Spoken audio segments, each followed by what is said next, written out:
It's... Oh, Maverick on the line!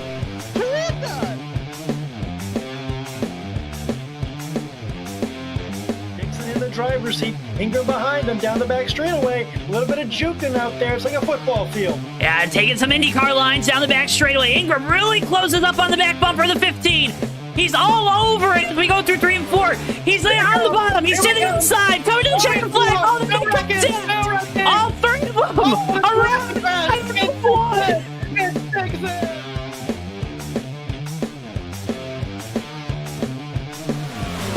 Musa's gonna oh, he's gonna use that apron. He's gonna use the apron. They're gonna be side by side. Coming off the corner. Boy, back to the inside. It's gonna be a dragway race to the line. So Musa gets it. Tom Musa, where did he come from?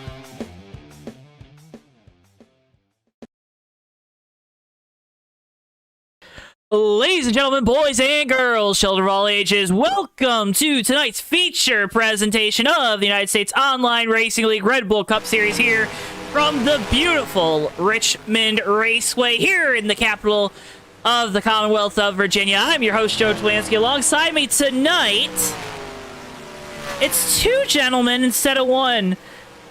First, Ricky Collette. Say hello, Ricky. Hi there, Joe. Glad to be back for another week here. Hey, glad to have you back, Ricky, for the rest of the year here in the USORL, and making his triumphant return, Mr. Tommy Bordeaux. Howdy, folks. Did you miss me? I missed you. If you missed Tommy, make sure you hit that like button for his triumphant return here to JTN. Well, guys, of course, this is our Circle B Diecast race preview. Remember to use code JTN at CircleBDiecast.com. 200 laps tonight here from Richmond, Tommy. I know you've been out of the seat for a little bit. What do you think these guys are going to be feeling? Oh, man. Well, let me tell you what, Joe. These guys are going to have to deal with tire wear. These cars' tires, this track surface is like a cheese grater. And I said that same thing at Tommy's World at Rockingham a couple weeks back. But I'm telling you, it's the same deal here at Richmond. Got to manage those tires late into a run. And, Joe, remember the first ever JTN broadcast here of the USORL Red Bull Cup Series was at Richmond a year ago. We saw some long green flag runs that one man, Garrett Sidner, navigated pretty well. Didn't come away with the win, but he could be a favorite if we get long green flag runs. Garrett was also, and Ricky, this is a good question for you because you don't know how to get to victory lane just like me. Garrett hasn't gotten to victory lane this year, and Tommy just mentioned it. He was so strong here at Richmond last year. Could this be the night that we see that 16 team in victory lane for the first time in 2021? It definitely could be. You know, sometimes you have those off seasons. Sometimes you have those kind of stretches where you're not getting a lot of wins, but the tracks you're good at, they always ring true, and that's usually your best shot to get a win no matter what's happening with the team. And I think Garrett Sidner is going to be a really strong runner tonight. He was great here last time. He'll probably be great here this time. You don't forget something like that. Don't forget something like that. Got to get in a rhythm, though, early. We'll see if these guys can get to it. And, Tommy, we talk about getting early. Well, we just completed qualifying before we went on the air. And since it's your time back, I know you want to get those old windpipes tuned on up. Why don't you take us through tonight's starting lineup? Me. Thank you, Joe. Well, on the pole, setting a blistering pace at a 20.487 second lap time, it's the number 8 car of Trey Coleman. Trey, of course, made the playoffs, deferred his spot to Garrett. But, man, let me tell you, this car's got some real pace here. They're part-time at the end of the season, but so far coming off strong here with a pole position at his home racetrack. Now, to his outside is going to be fan favorite Huang Do in the 54. Row number 2 going to be Jeff Dixon the second and Darren Ingram the second. They are close on times as well, with Huang in front of them. Back to row number 3, Noah Joyce in the 3 car and the aforementioned Garrett Sidner. Not the strongest single lap pace, but certainly over a long run. Look for that 16 car to make some moves through the field. Back in row number 4, the 07 of Jamie Zalecki into his outside, Mr. Consistency, Zach Krastowski. Rounding out the top 10 in our qualifying lineup, Ray Tussin in the 18 and Zach Webster in the 21 car. Guys, announced earlier today, that 21 team and Zach Webster going to look at doing a full-time schedule in the Cup Series next season. Back a little bit through the field now, Cam Barnes and Austin Spencer make up row 6. Row 7 is Antonio Ruiz and DJ Harris. And back through the rest of the order, we have Daniel Asher in the 26, Michael Murata in the 55, those two, history last week at Talladega, and Davey Hazard in the 75 car rounds out the field. Two notables that are not in the show tonight, William Page and Cal Lovell both missing. For William Page, that means he has no more provisionals. He has no provisionals. He must win next week's race if he is to advance to the round of 8. And what a brilliant segue that is as we put our standings coming in tonight. After round 2, race number 1 from Talladega last week, we saw that guy, Darren Ingram, get to victory lane with help from his IPA teammates. Davey Hazard sitting there in second, 45 to the good. Got to think the 75 team. Just looking for a good night tonight. They'll be able to lock themselves in with that for sure. You talked about the two guys missing, though, Tommy. William Page, Cal Lovell. They're sitting 3rd and 4th in points. For Cal, that's a blessing. For Will, well, now, like you said, he's in that must-win situation, even though he comes into tonight 17 to the good.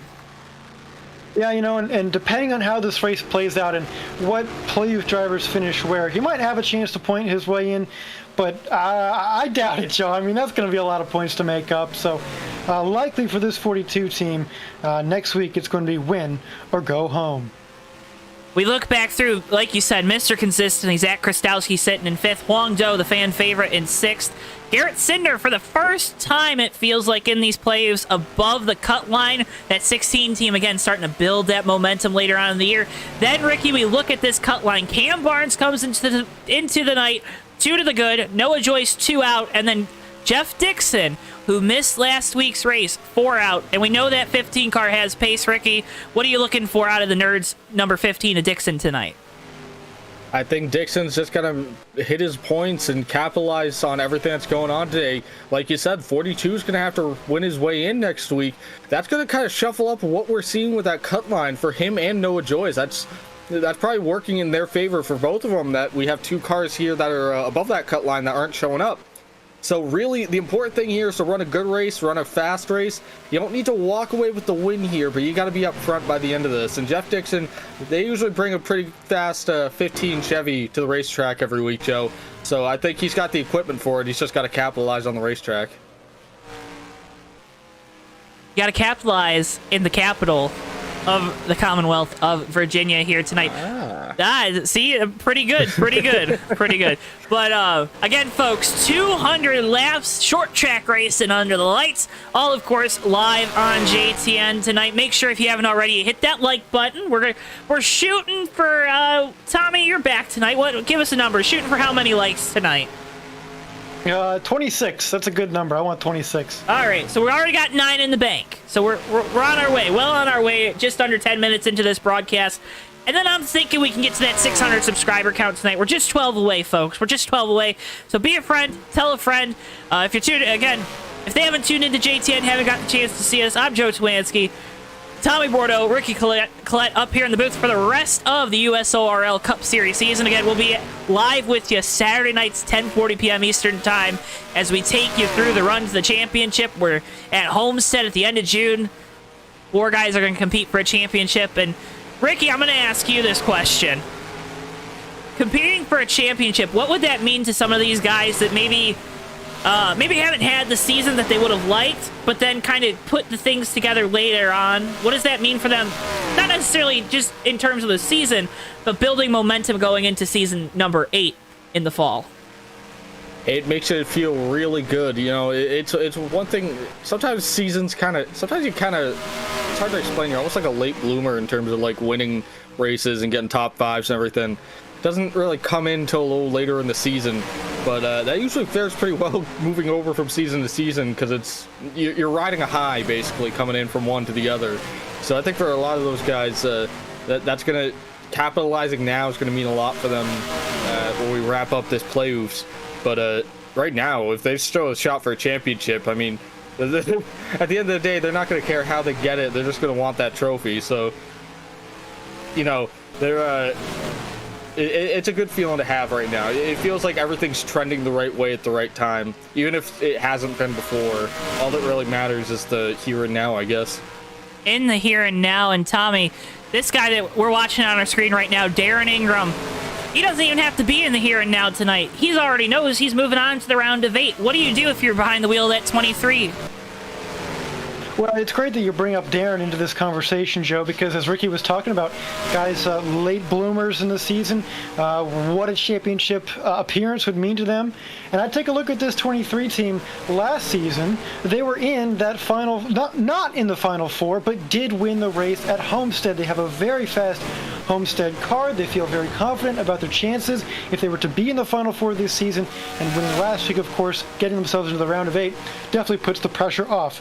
What they can do tonight, to answer your question, Joe, just focus on getting everything right, making no mistakes, and kind of getting that mindset of, all right, you know, I've got to be ready for this championship situation where I've got to beat 3 other guys to get the job done. But I wouldn't put too much pressure on them just yet, Joe. They're sitting good for now. Sitting good for now. And again, we're looking at next week. We're going to be in Kentucky for the final race of this round of 10, so 1.5 miles, which in terms of the season so far, one of the guys that has really shined is this guy, Jeff Dixon II. But again, missed last week at Talladega, Ricky. You got to think that this 15 team, yeah, they probably want to have a good night tonight, but they're probably looking at Kentucky as being a really good shot of them solidifying their run into the round of 8. Yeah, of course. You know, you want to do good, but you also want to make a statement sometimes. So this team's really going to want to get that win. I don't think it's going to be imperative to their situation to not get that win, but it just makes you hungrier for it. And I think you're correct. They really want to put themselves in a good position going into Kentucky here. Tied for second for wins on the year as well with 2. There. All right. Looks like, I think happy hour is kind of winding down. It would be my assumption based on the shenanigans on track, wouldn't you say, Tommy? Yeah, just a few moments left here. Really counting down the seconds like the start of a SpaceX launch. Guangzhou currently going backwards on track. Got to think officials are going to frown upon that. I think Barney Sr. is going to like that. Oh, there it is. He took him off track. Well, no, we're getting ready to go racing, lining up on pit road, drivers being called to their cars. And we're going to get this one underway here under the lights from the Richmond Raceway, folks. Again, now's the time. Grab the popcorn, grab your drinks, grab your snacks, settle in for what is sure to be a classic short track race under the lights here on JTN. Track goes the other way. Mate Sean Whitehill, who is not here tonight, writes in on the old JTN chat. Talk with us in the chat, folks. We love to answer your questions during the broadcast. If you see something you like, we say something you like, we say something you disagree with, tell us why. We love to see that interaction. We love to talk with you. Makes this job so much more fun. Can we get a shout out? Bad looking car. Can we get a field here tonight? That is very true. That is very true. Tony writes in, can we get a shout out to our boy Derek Cope? Tommy, you want to shout out Derek Cope? Start your engines. Well, I was just waiting for that command to start the engines there. Big shout out to Derek Cope out there, man. 1990 Daytona 500 champion, and don't you forget, we won a second race at Dover that year. So good for him, man. Shout out Derek Cope. And we're going to Dover in a few weeks' time, so I love it how Tommy's already getting back in the swing of things. He's already starting to tie things in for these broadcasts. Master transitionist Tommy Bordeaux. Well, again, folks, Trey Coleman on the pole, Huang Do to the outside, Jeff Dixon, Darren Ingram, row 2, Noah Joyce, Garrett Sidner, Jamie Zalecki, Zach Krastowski, Ray Tustin. Oh, no. Oh, no.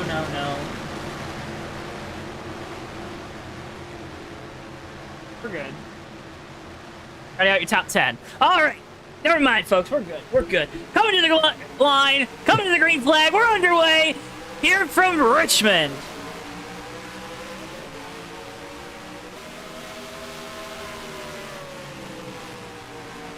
Trey Coleman leading the way now. He had a very fast pole time. Other drivers not really even close to him on the time boards, but of course, like we mentioned, could see some long green flag runs here. Right now, Trey Coleman comfortably ahead of Huang Do. In second, they're single file through the top 5. Battle right now for the 7th position. Ray Tustin looking at the inside of Jamie Zalecki, trying to take Cam Barnes with him. Tustin going to get on through now. Barnes to the inside of Zalecki. Cam Barnes, he's right on that cut line. He's already trying to look to make his way up through the field. Oh, yeah, Joe, we got the 23 up in the wall. Darren Ingram's around in turn 4. Oh, big contact! Big contact. Through the grass. Mikey Murata Well, that's going to bring out our first yellow of the night on lap number 3. And Zach Webster and Darren Ingram, hard contact.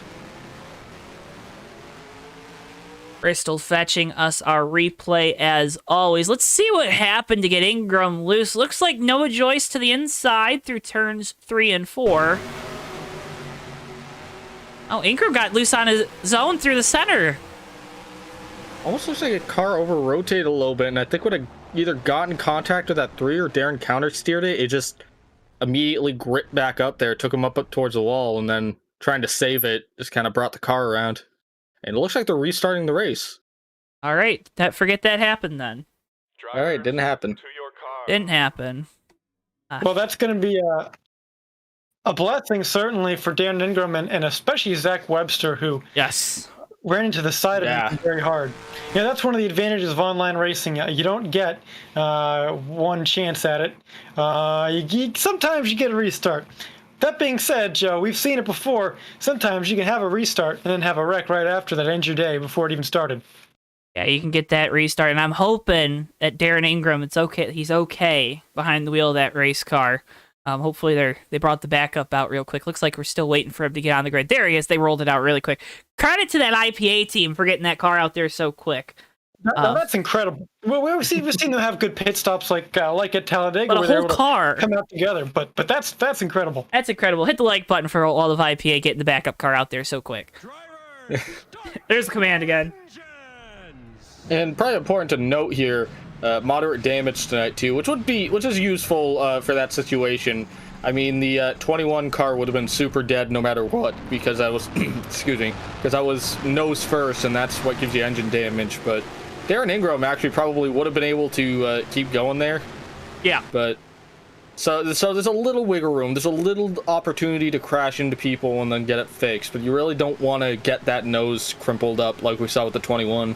All right, folks, it's time for take 2. Trey Coleman, Wong Do-Ro, 1, Jeff Dixon, Darren Ingram, Noah Joyce, Garrett Sidner, Jamie Zalecki, Zach Krastowski, Ray Tustin, and Zach Webster. Your top 10 here for the second start of the race. Field makes their way through turns 3 and 4. Fans are on their feet, getting ready to watch this one here with the USORL from Richmond.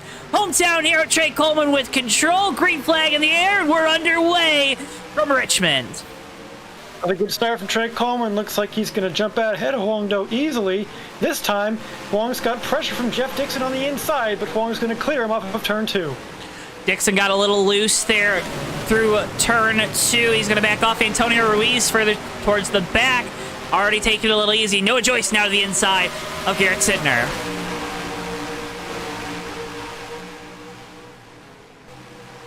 Oh, Joyce going to make the pass for the 21. Zach Webster, a lot of pressure from Davey Hazard. 13 of Austin Spencer, big wiggle right behind him, but he saves it. He's going to lose a ton of ground here. Spencer up. Davey already a bunch of spots up from where he qualified. He didn't qualify, something, Joe, we talked about before the broadcast at Rockingham, where he did. A little bit of a different scenario there, but he still ended up in victory lane. So it's very possible. Don't count that 75 car out just because he starts at the back every race. Single file throughout the field is going to make it a little easier for Hazard to make his way up through that field. Now, Ricky, we've seen as there's a pass for the 5th spot. Sidner now going by Noah Joyce. Again, that's a battle right there on that cut line. But, Ricky, when we talked to the drivers in the garage area earlier this evening, a lot of them talked about setting their cars up really loose. What does that do for the driver? That makes it so you're pretty much walking on eggshells there those first few laps. We start kind of happy with Darren Ingram right before that race restart there. These on cold tires here, Richmond's one of those places that on cold tires it's a little bit evil to handle in general. And when you're really loosening the cars up, it makes it even that much harder to keep it under you. But the idea here is that, like Tommy said at the top of the show, is a place like a cheese grater. It's going to burn out these tires. I was checking with the guys in the Goodyear trailer before we started. They brought a very soft tire here tonight, so there's a lot of right rear tire heat. They're going to wear out those tires quick, and these cars are going to tighten up very quickly. So it's kind of a double-edged sword. You have to deal with that early on because you have to be able to have the car handle later on in the race. Saw Trey Coleman have a big moment in the lead through the center of 1 and 2. That 8 car definitely set up very, very loose early on in this one. And Tommy, again, that cheese grater. I mean, what kind of cheese are you having tonight? A little bit Colby Jack. Shout out to Arizona. I was just in that state a couple days ago. Glad I'm not there now. But I'll tell you what, this 8 car in the lead, I mean, he's loose. But as the saying goes, loose is fast. So he can hold on to that race car throughout the run. I think he's going to be a guy that we could see win at his home track, which, Joe, I mean, how often does that happen? Not very often, and let me tell you, as a person that pretty much is exclusively only won at their home track, it always feels good. It always feels like a Daytona 500 victory. A tiny person writes in, Tommy, and you're going to do the best job of explaining this. Why are they doing it again in regards to the restart of the race? Yeah, Joe, well, here in the USORL, we have some rules regarding restarts to the race. In the Cup Series, the first 3 laps, if there's a yellow flag incident, like the caution that we saw just a couple minutes ago, the race is going to be restarted. This gives drivers an opportunity to kind of restart the race with no damage to their cars. And because we're out here to have fun, we're not racing this too seriously, although sometimes things get serious. We're just trying to have fun and keep as many people in the race as possible. So that's why we restart it when we have an early incident like that. That could potentially take out some cars from the race. Make sure, folks, you ask those questions throughout the night whenever you got them. We love to answer them up here in the JTN booth as part of our JTN mailbag. Battle again for position. Sidner now to the inside of Darren Ingram. He's going to take that 4th position over and now set his eyes on Jeff Dixon in 3rd.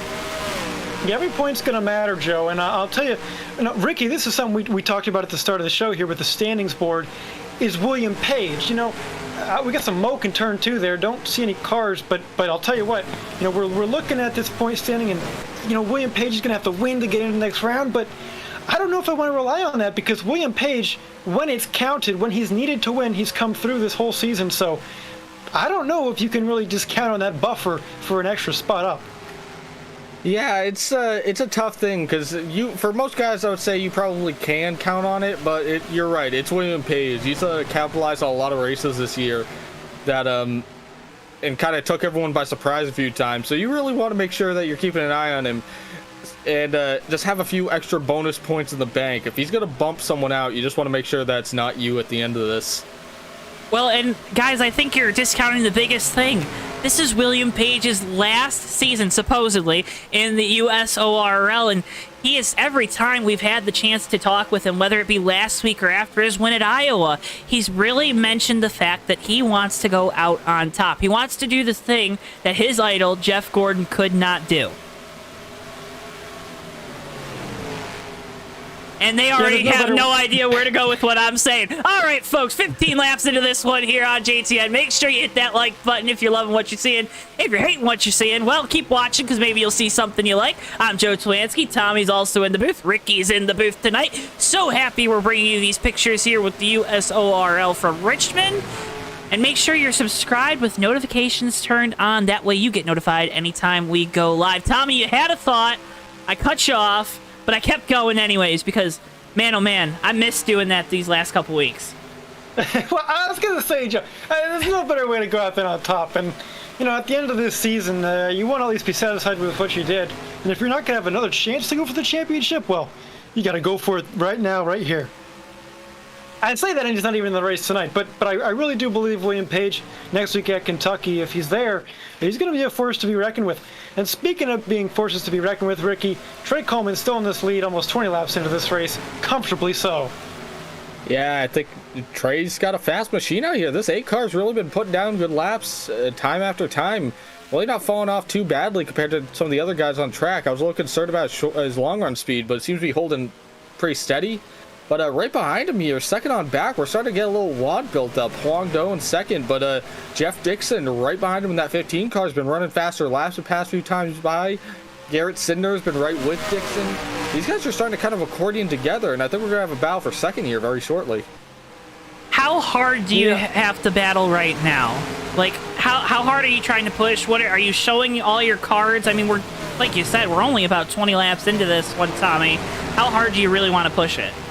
I would be pushing it too hard, and that's a personal thing. I mean, I know some guys like going hard early on, but I think it's, you got plenty of time left in this race. Look, it's a 200-lap race. We're a tenth of the way through. Plenty of time out here. Get your bearings straight. I really want to focus on saving my tires and seeing what kind of tire wear I can get throughout a run. And you mentioned, Joe, these guys could be battling for second. That's exactly what Trey Coleman in the lead's going to want to see. That way he can take it a little bit easier. You know, you don't need a second lead if you can have a half-second lead and save tires. So throughout this first run, I'm just taking it easy, taking it chill. You don't want to put yourself in a bad situation to get damaged early on. That's going to affect you for the whole rest of the race. They're on back battle for position. Cam Barnes to the inside is Jamie Zalecki. Davey Hazard trying to follow him on through. They're 75 and 07 side by side, going down into turn 1. Yeah, here comes Davey Hazard. We were talking about that. Tommy brought it up earlier. Davey started as the back here. Doesn't always like to qualify. Sometimes when it's a smaller field, he'll just start at the back and take his lumps passing guys. But cracked his way into the top 10. Now in the 9th position. That 75 car is putting out some pretty good lap times out there right now, too. And Tommy, I know out of anyone in the entire USORL, you definitely have the inside track into what's going through the brain of that driver in the 75. Yeah, starting towards the back, but is he also in that similar mindset of just taking care of his stuff, maybe seeing what he can do passing-wise, figuring out how to make these passes, so that way he has that, you know, he has that data for himself later on in the race when it really matters? Yes, but also Davey just likes having fun passing people. This is enjoyable to him. He starts in the back because it's more fun, and I can't disagree. It sometimes can get you into trouble, but for this 75 team, with the number of wins they've had this season, Joe, it doesn't seem to matter where they start. They can start up front, they can start in the back. Truth be told, Joe, when they started on the pole at Daytona, they blew up. So possibly the secret is in the poor qualifying positions for this 75 crew. Well, keep an eye on Hazard throughout the night. Again, this battle for second starting to tighten up. Huang Do currently holding on to it, the fan favorite in the 54. Jeff Dixon right behind him, though, beaten on that bumper for the last couple laps. And Garrettson are slowly making his way into this battle. Now, it's hard enough to try to get around one person as Sidner now to the inside of Dixon through turns 1 and 2. Not going to be able to get it done, gets back in line. It's hard enough to try to get around one guy and battle with one guy per position, but when you have two, is that double difficulty, or is it one of those things where it's like a power law, Ricky? It's double difficulty. It's You're no fun. every single one of these guys. It's just a constant battle. It's very hard to get around one person. So you multiply that, and naturally the difficulty kind of multiplies too. And right now, to give you an idea of how hard it is to set up a pass, right before we got back to Jeff Dixon there, he was actually side by side with Huang Do for an entire lap there, but couldn't make the pass. Huang Do had a faster car on the middle line and was able to actually kind of power it off coming off of turn 4 and get the lead, get that second spot back from Jeff Dixon. And now Dixon kind of stuck about a car length and a half away from the 54 car.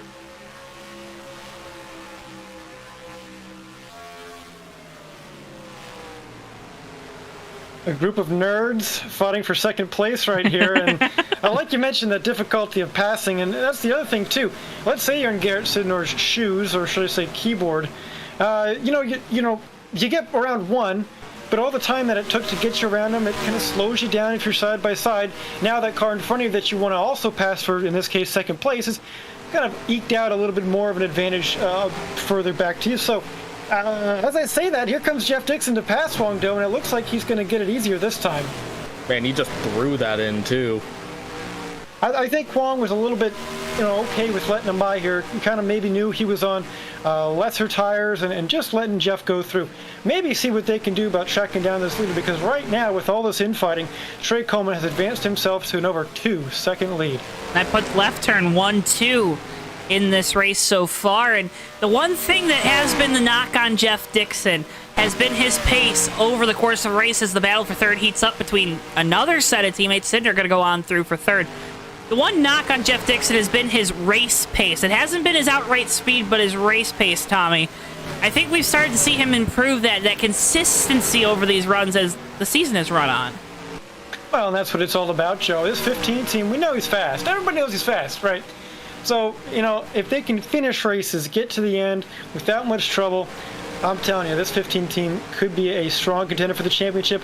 Looking from the outside in right now, but of course, they're running great right now, and certainly at this point, the live point standings would put them in that top 8. Joe, Jamie Zalecki actually just spun in turn 4, no caution, it was by himself, but the 07 car was stopped on track there.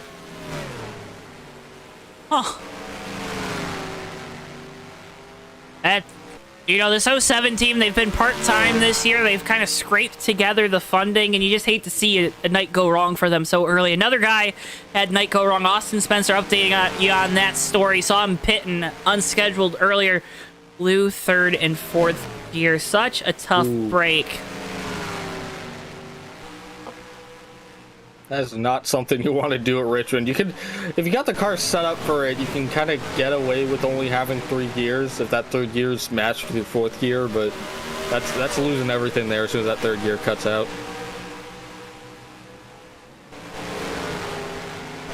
Davey Hazard closing in on Darren Ingram here in the 5th position.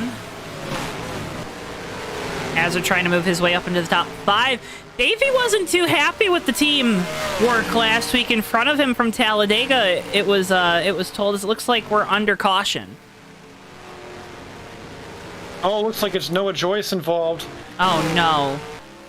That could have some huge Ploof implications. That 3-car slow, low side of the track. Let's see if we can get you a replay. I always say, let's see if we can get these folks at home a replay, Tommy.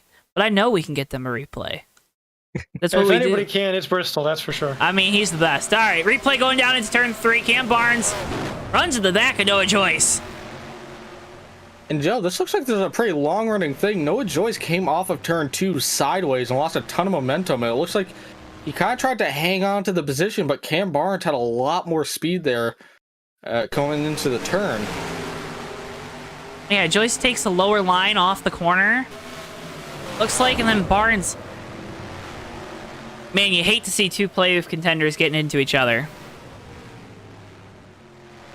I'll tell you what, Joe, I've been in the position of both of those drivers in a situation like that before. Nobody's winning out of that. It's unfortunate to see, especially because it's between 2 playoff guys, man. Right now, I mean, they're fighting on the cut line as it is, but obviously with the mix-up at Kentucky next week, whether or not William Page will be there, if he can win or not, a lot of unknowns. They've got to fight for every point they can, and that's just intense racing, not wanting to give up any spot to your playoff rivals. Speaking of Kentucky legend. Or no, he's Tennessee. Never mind. Statement. Back it up. Oh, he turned him! Oh, no! But, Sean Whitehill writing that in. Just wanted to do my best impression. It was bad. Trey Coleman wins the race off pit road, unsurprisingly. And I believe we'll be choosing this time. A lot of spots. Did he? Oh, he lost a spot. I thought he lost it to Garrett Sidner as well, but it looks like he pulled back ahead of Sidner, so maybe he does have the position there. Ricky and your false facts. But Huang Do, though, with a great pit stop there, because he had fallen behind the 15 and the 16. So great job of that 54 team to get them out quick, kind of recoup their losses from that last run. Hopefully they made some adjustments there to help the car out on this longer run. All right, well, not choosing this time by, so now at least we know where to put the camera. What are you looking at choosing this time, Tommy? What would you... Were you in the light? You weren't in the lights race Monday, were you? You know, it's funny that you mentioned that, because I was. However, I was in a hotel room in... oh, man, I don't know where it was. But Middle America. Yeah, and I'll tell you, this track is tough on controller. Well, I'm pretty weak at controller, I would say, in general. But I would choose the bottom if I was on a wheel. I think that's what Trey Coleman's going to do. I'd be surprised if he did anything else. But further on back, like, if you're Huang Do, this is where we always see the biggest discrepancy. If you're that guy in second, do you take the second position on the restart, or do you take the preferred lane? I think I'd take the second position. It depends on the track, of course. Like, if it's a really bottom-heavy track, like, say, Nashville, yeah, but I think you can get away with it at Richmond, so long as you get a good enough start. Well, you were right. Look at that. Just to go off that point there, Tommy, actually, we saw it earlier, Huang Do, when Jeff Dixon got to him the first time by, as I mentioned, Huang Do was able to power back by on the high line, fending off Dixon for a little while longer before he finally lost it to that 15. So I think that 54 is pretty solid on the high line, at least early in the run. We'll have to see how it plays out. Can anyone stay with Trey Coleman on the restart? He starts up front on the bottom. Wong Do to the outside.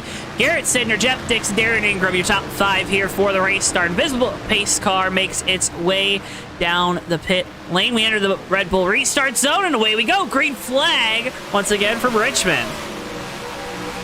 Jeff Dixon looking on the inside of Wong Do right here. He had a fantastic spot, a start from that outside spot, and now he's going to try to take that second place away. Looks like he will move Jeff Dixon into second place. Wong Do trying to fight back on the inside, though. Wong Do now to the inside. Davey Hazard coming on strong on the outside. Going to clear that 54. Do on the back foot. Now teammate Garrett Sidner diving it to the bottom into 1. Well, that outside may not have worked for that 54. He's getting freight trained. Oh, we got some action back there, though. Darren Ingram hitting the apron a little bit, as was Garrett Sidner. Looks like they gathered it back up. I think Mikey Murata in that 55 lost a ton there having to check up for Darren. He was racing with the one of Zach Krastowski for that 8th spot, and looks like he's behind both those guys now. Well, Yeah, Darren, Michael, one of those guys on controller too, so I know the struggle, Michael. I'm sure he's not he's frustrated with that, but he was running pretty good inside the top 10 before that last caution. Hopefully he can get himself back up through the field.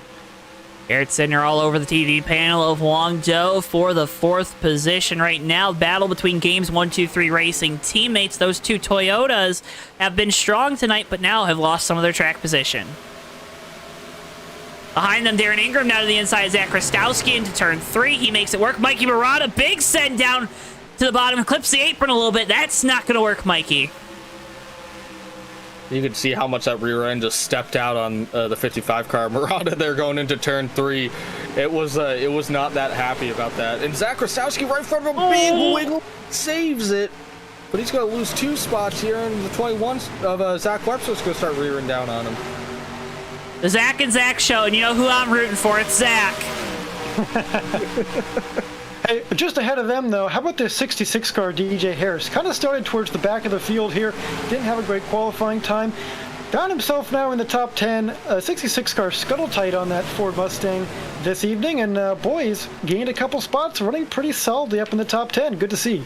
Good to see. Webster gets on by Krastowski. Ray Tustin now to the bottom. Here comes Noah Joyce. You see that 3 car, they pulled out that TV panel on that Lowe's machine, so Noah Joyce should be all good to boogie here if everything's still mechanically sound on that machine. Well, Lowe's became an auto parts store for a second there instead of a home improvement store. And Barnes now to the inside. Krastowski just stuck on the top. I don't think there's a song for that. I don't know, but he sure is hemorrhaging spots, and that's something that this one car, it's not really what they need. But again, Joe, I want to come back to races like Iowa where they had problems early on and still found their way into the top 10 by the end of the thing. There's the one car looking to the inside of Jimmy Zalecki, not going to get there. So now him and his TLRI teammate, Antonio Ruiz, make up the rear of this field. Further on up, the battle for 4th still starting to heat its way up. Very slow. It's a little simmer right now, not necessarily to a boil. Garrett Sidner. I think that 16 is a little faster right now, Ricky. I know you got the lap times in front of you. You love to look at those lap times.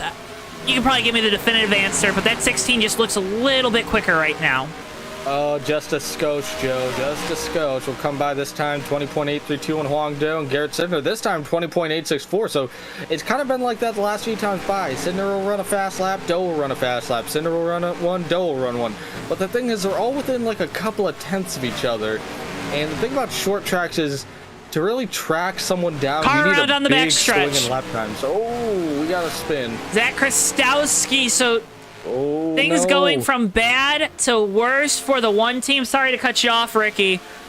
That's going to be our second caution on the night for the one car going around. Let's see how it happens. Oh, this is a big pile up here.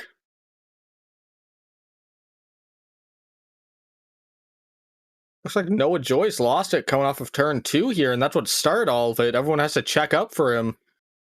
Collects the 7 car. The 07 gets a wall hard. The 7 comes down and catches Zach Krastowski as he's trying to miss the wreck. Big time contact there, although it looks like not a lot of nose damage. And that's It always... looks like Krastowski got that fender, but otherwise, looks like that car is pretty fine. Well, not just him, Noah in the 3. I don't think he necessarily hit the wall too perpendicular. Get a better view here. Yeah, hit it with the back end. Gave it a little booty slap. Oh, Darren Ingram, first car off pit road here, so maybe we're starting to see some pit strategy. I think so. Not too surprised that it's the 23 trying some different things. Hey, man, I'll tell you what, that 23 car's been doing a pretty good job all season long at those alternate strategies to get themselves track position and running where they were in the top 5. I mean, they've got a pretty decent car. Perhaps he's saved enough, and those right side tires will do him justice up there now in the lead of this race. Well, the 23 team gets the Darren Ingram special 2 tires and about 15 laps into a green flag run when we get a caution. And folks, we have a diecast special for you. Head on over to our friends at CircleBDiecast.com and Plan B Sales and use code JTN at checkout for free shipping on your order of $20 or more. We're choosing at the cone right now. Again, that's code JTN at checkout. Nothing we didn't see that last time, huh, Tommy? Yeah, pretty similar thing here. Of course, now we're going to have to check out Trey Coleman on the outside, see how he was doing. He's going to fare on the outside line. Just the first time all night that he's had to start second or back in this restart zone. And that control car, I'll tell you what, it means a lot in this league. Especially when it's that 23. Let me tell you, Darren Ingram, one of the best at controlling these restarts. He lines up first on the bottom on the pole position for this restart. Trey Coleman to his outside. Jeff Dixon, Davey Hazard. In row 2, Huang Do, Cam Barnes, Garrett Sidner, Zach Webster, Mikey Murata, and Jamie Zalecki rounding out your top 10 here for the restart. Into the restart zone we go, and away. Once again, Ingram gets free and clear of that 8 of Trey Coleman. Now those 2 teammates, the 8 and the 15, battling for a second. Jeff Dixon kind of throwing it down into the corner. He was there for a second, Ricky, but then he kind of backed out of it. Yeah, I think he's just trying not to dive in too deep on those cold tires, but Trey Coleman rear end right down on the back of that 23. Darren Ingram gets that nose to the inside. Going to be side by side here coming into turn 1. Let's see how those fresh tires fare for that 8 car. Oh, gets a little loose underneath him there. He held on to it there, and they're really close. I don't know, Joe. I mean, we know that 23 car's got a tire disadvantage, and the 8 car's been fast, but right now that 23 just taking advantage of this fighting behind him. Well, that 23 car knows how to get wide down these straightaways, let me tell you. Darren's going to do everything he can to hold on to this lead for as long as he can until these tires start to equalize out with those guys on 4. Dixon gets by Trey Coleman, and now you have to think he's in a pretty good position, but now Coleman back to the inside. I was going to say, Joe, it would be the first time that we saw someone pass Trey Coleman tonight on the track, but Jeff Dixon now surrendering that spot to Trey on the inside. The 8 car trying to clear that 15, and looks like he's going to do it into 3. Now here comes Davey Hazard into the top 3 picture. And don't look now, Cam Barnes creeping his way up into the battle for the 4th position. 3rd position now, going to try to go 4th is Cam Barnes in the 7. He dives it down into turns 1 and 2. Barnes involved in both of those first 2 incidents. Comes Davey Hazard to the inside of that 8 car. He's going to try setting up Trey Coleman for the 2nd spot. I was going to ask here before he went to the caution. Tommy, you were in this lights race on Tuesday, you said. How do you feel about those 2 tires on Darren Ingram? Do you think they're ever going to equalize, or do you think that this 23 car is going to eventually kind of fall to the Viper pit here? Yeah. You know, on controller, I wouldn't have done it, but I think, you know, depending on what kind of setup they're running, it might actually work okay for them. But I do think in the long term, I don't think it's going to be an advantage, of course, unless you get that track position and a quicker caution comes out where we equalize things out like that. But I don't know. He's doing a pretty good job up there so far. Oh, there was a big moment, by the way, while we're talking about that. Mikey Murata almost spun it, bounced off the 66 of DJ Harris, kept it straight. This on lap 63. Mikey's still going here in 10th spot. You love to see it when they save it, don't you? You do. You really do. How about how close this racing's been up front this run? You know, oh, there goes Davey to the inside as they say that. Trey's been pulling away from the rest of the field to start with, but a little wrench into the works with that strategy call by the 23, and now we've got quite the race up front. Do you get mad, Tommy, when someone makes that strategy call and it kind of puts you at the disadvantage? Yes. Yes, all the time. Do you usually get mad in these races? Yes, all the Okay, time. all right. Just wanted to make sure the fans at home knew what we were working with. And the thing is, too, is that it's not even just because it makes gridlock. It's because that now that Darren Ingram's done that, and he's started to kind of fall now, but now that he's done that, it's kind of like he opened Pandora's box. Everyone's going to start trying to do that now because he did it. We're going to see that later on in the race here. In general, it worked out pretty well for quite a few laps there, 10 or so laps, approximately. So possibly later in the race when you get a late caution, that's something we're going to see people try. I almost guarantee it. Meanwhile, back up for the lead, the fight is on, the heat is on between Trey Coleman and Davey Hazard. We know how fast Trey's been. We've seen Davey Hazard carve his way through the field from the back. These two look like the class of the field so far, but don't forget about Jeff Dixon once he can get around Darren Ingram. Yeah, Dixon now going to the inside. And the important thing to note with Ingram, he was running about 7th or 8th when he took that two-tire call. So as long as he's running ahead of that before the next pit stop, I would call it a win. Back up here at the lead, Trey Coleman trying to kind of size Davey Hazard up, was literally pushing him down the front straightaway, bumper to bumper. I think that 8 machine just sending a little message here like, hey, I'm here, get ready. And as Trey Coleman's starting to size him up here. And remember, if you're Davey in that 75, you're just looking to have a good, solid night. You're 40-plus points to the cutoff. Break up the wall, though. Oh, there's a car around in turn 2. It's Noah Joyce. We're still green, but the back end of that 3 car all torn up. I was going to say if I was Davey Hazard, I don't know if I'd appreciate that bump down the front straightaway if I know Davey. But I think that's the least of his concern right now because Trey's going to the inside into turn 3, looking to take back that lead. And he did. I'm a little concerned about how hard that 8 car is driving it. That car's fast, but you got to be careful with these long runs. And we were talking about earlier, soft tires, a lot of tire heat. You don't want to burn out those tires too quick. I think Davey was definitely holding him up, and I think he was trying to kind of take his time on getting around him, but he was swinging it really wide the last few laps before that. Well, and once Jeff Dixon got around Darren Ingram, he has closed the gap by a couple of tenths. But now with Trey in the lead, that's expanded a little bit. We'll see if Jeff Dixon in the 15 has anything for our leaders. I think he's going to be pretty quick here, Joe. He was tracking down Trey Coleman at the end of the last long green flag run. We'll see, working on almost halfway through the race here in 25 laps or so, what that 15 team can do to get themselves up front. You have to think, too, the 15 and the 8, they have very similar setups, and they also, the drivers, have very similar philosophies in the way that they attack these tracks. I've been watching up here in the booth this fantastic battle here between Cam Barnes and Garrett Sidner. They've swapped this 5th position 4 or 5 times maybe in the last 6 or 7 laps. Yeah, and these are guys that, again, every point's going to matter to them. They're on the edge of that cut line. They're in right now, but there's no telling what next week brings. So those two are just trying to get everything they can to finish off the season where they want to and make it to the round of 8, and, of course, hopefully beyond that. Garrett Sidner, of course, winless this season. Cam Barnes hasn't won since Anchorage.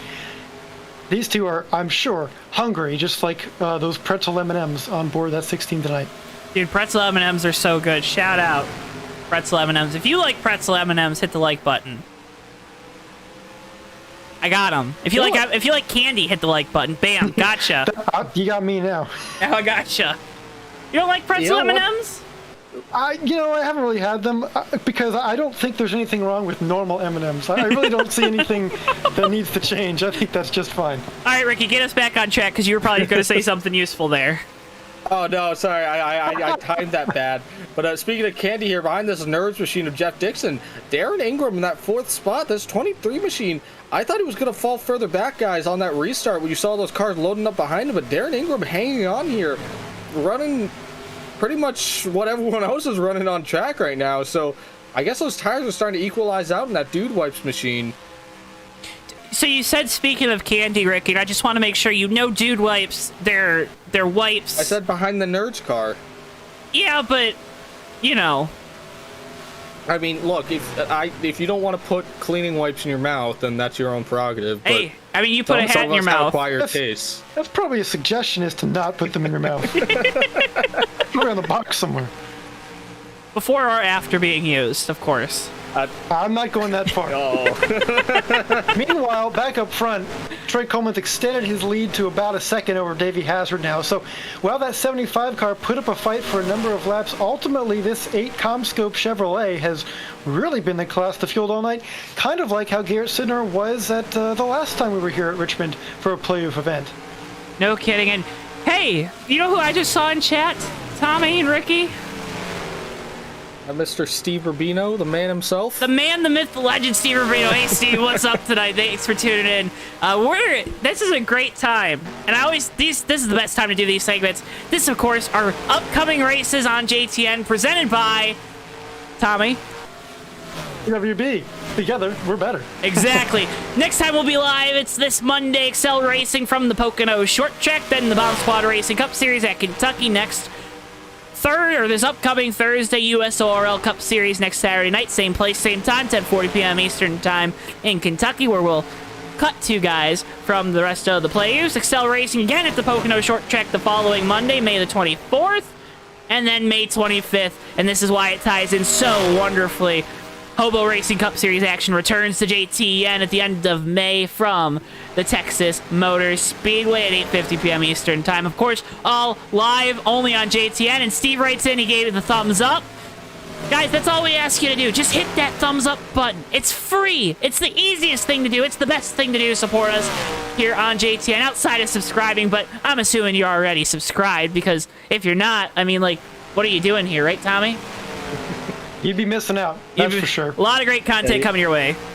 You love to see that, getting that ad read right when Steve comes in chat. Hobo Racing, we do so much for those guys, and always a riot to go watch those guys do races. I love doing those on weekdays, so great that all blended together quite smoothly there. Hey, they do so much for us, and again, can't thank all those guys at Hobo Racing for having us out for the first time back in August, and can't wait to see what we continue to do with them, as well as here in the USORL. Darren Ingram just clobbered the wall. Sorry to cut you off. No, there, you're Joe, good. He hit that. I can't even exaggerate how hard he just hit that wall in the 23 car. He hit it again. He's going to have to throw some dude wipes out the back to Cam Barnes, because I think Cam might have some brown in his pants. Yeah, I took a look. Some brown pits. As you know, living in California, I've got a desktop Richter scale. That thing measured all the way over here from Virginia. Hard hits for Darren Ingram. The wheels are falling off the wagon before halfway, folks. 10 away from 600 subscribers. Come on, keep it up, folks. Tell your friends to come subscribe here on JTN. Tell your family to come subscribe to us here on JTN. Tell your dog to come subscribe to us here on JTN, because we have the best dog producer in all the business and all the sim race and broadcast business with our good boy, Bristol. Whoever gets to 600 subscribers gets to dictate what I put in my mouth. That is no. Incorrect. Within reason. Incorrect. Trey Coleman putting Noah Joyce lap down here. Gonna look to get by his teammate Antonio Ruiz. Put that 11-car lap down in the next lap or so. How do you, if you're Ruiz, how do you manage this situation? You got a teammate there, but you also know that you got to try to fight to stay on the lead lap. I mean, you give him courtesy. I mean, I'm sure Trey understands that. Trey absolutely understands that as the teammate, that he's got to do what he needs to stay on the lead lap here. But it's a little of both. If Trey's absolutely got him, he's got to give a little bit of courtesy. But I don't think there's nothing that says he needs to completely just lay back. But you'll see it right here. He kind of just lets the 8 on by and it gives the courteous route. Yeah, I like a little more drama than that, Ricky, and you know that, and you totally did the bait and switch. Tommy, how do you navigate teammates as these rounds continue to go on? Because I know you'll give me a good answer. It depends on who your teammate is and what kind of relationship you have with them.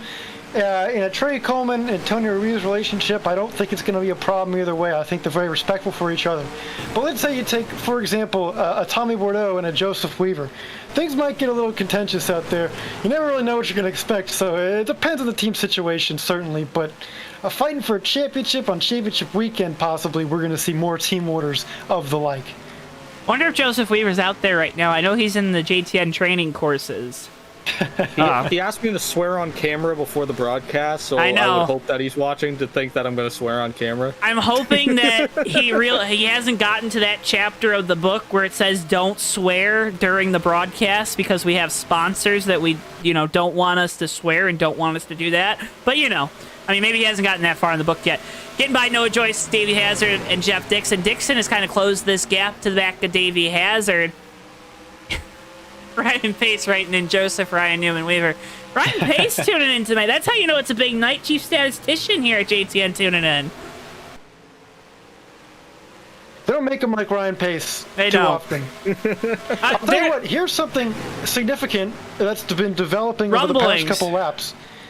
Not only is the 8 car of Trey Coleman leading this way, but we mentioned his comparison to how Garrett Sidnor was running at the last time we were here for a playoff race at Richmond. And that 16 car right now has found himself in 4th position pretty much for the large majority of the night. But he's settled in a good spot, and Joe, I think that's what the 16 team really needed. A good, solid run. They've been kind of on a nice edge entering the playoff picture as well as through that first round. It's a good, solid run for that 16, Joe. I like what I'm seeing out of that. I like what I'm seeing. I like the blue and orange on the car. Man, the 16 team, it just seems like, what is it? Close but no cigar? Is that the phrase, or am I getting that wrong? They've just been so... No, you got it. Okay, look at me. Look at me go. They've just been so close so many times. They have a good run going and they get taken out in an incident. They're in the spot to win. They speed on pit road, or they have a bad pit stop. They have an air wrench jam. I mean, they've just, everything that can go wrong has gone wrong for this 16 team. My words are not coming out of my mouth very well.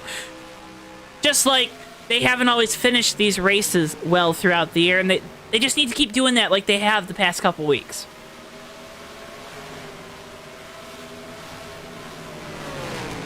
Yeah, it's tough to be in that position where you're just coming up short week after week.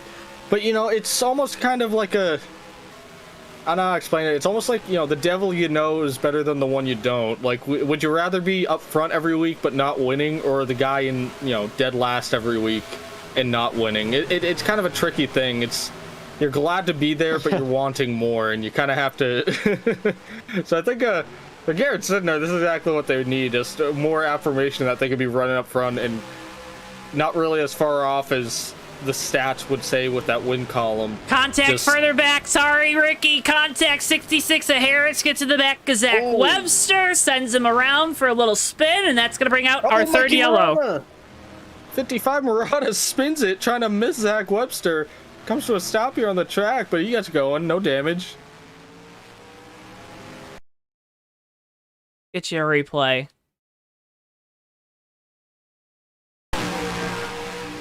Looks like Harris just kind of misjudged how easy that 21 was going to be going down into the corner. Yeah, looks like the 21 of Webster might have backed up the turn a little more than Harris was doing, and that just finally came together there. So easy to do that at Richmond here, because there's a few different ways you could take that turn. You can kind of get brake points set up differently, and I've seen this happen at so many short tracks when we do this on JTN, is that you get incidents like that where one guy is braking a lot later, and then he kind of gets caught off guard by someone when they catch a car in front of them, and just diving in just a little too deep and hook them. And I think that's what we saw right there. Just two different braking points coming together.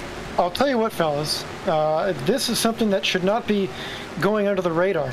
But the timing of that yellow, the one vehicle that was a lap down that was in the playoffs, Noah Joyce, is going to be trapped a lap down, of course, unless he takes some kind of wave around, but I don't imagine he will, given how long that run was. Huge implications for that 3 team. They're on the outside looking in right now, even with William Page out and Cal Laval not being here tonight. That 3 team's got a lot of work to do, guys. A lot of work to do. And Cal's got a provisional, too. So that's the other thing. We haven't talked about that with Cal. He's got a provisional, right? So he gets last place points or 5 back of last place points? I believe it's 5 back of last place. I might be wrong, but I'm pretty sure it's something like that. Someone will correct us, hopefully, before the night's over. But if that's the case, I mean, Cal came into tonight, if we throw our pre-race standings back up on your screen, 12 to the good. So you figured One back to last place is what they're saying in chat, so I had to cut you off there. Okay, so bada bing, bada boom, even better for Cal Laval. Trey Coleman wins the race off pit road. We stay pretty static with our lineup. That's a big thing. If it's only one back of last place, he came in tonight 12, throw that back up on your screen, 12 points to the good. I mean, if Noah still doesn't have a good night, that's not going to be enough to get by the 12 car. At least we know William Page won't be getting any points for tonight. No, but yet he could win next week. So a lot of different things playing out. That 3 car, I think, well, let's see, we're choosing here. No, we're not. No, we're not. One thing that's not going to help that situation either is that 15 Nerds machine of Jeff Dixon, who was actually behind Joyce, I think, under that cut line by 1 extra point. He's having a great night here running in 3rd. He's going to kind of bungle that up a little bit even more if he stays up in this position. Had a fast car all night, but kind of scuffling boots with Trey Coleman for that lead. So this 15 machine's been pretty fast, but putting up a good race as, you know, about halfway through this thing, putting together a very nice race, and that's going to really throw a wrench into that point situation as well. Want to update you on a couple of our goals tonight. We want to get to 26 likes on the video. That's Tommy's number, not mine. We're 7 away, by my count. I see 6 away. Okay, so we're really close now. We're really close. So let's get there. Let's get there before lap, I don't know, what, 130? Is that a good marker? 20 laps?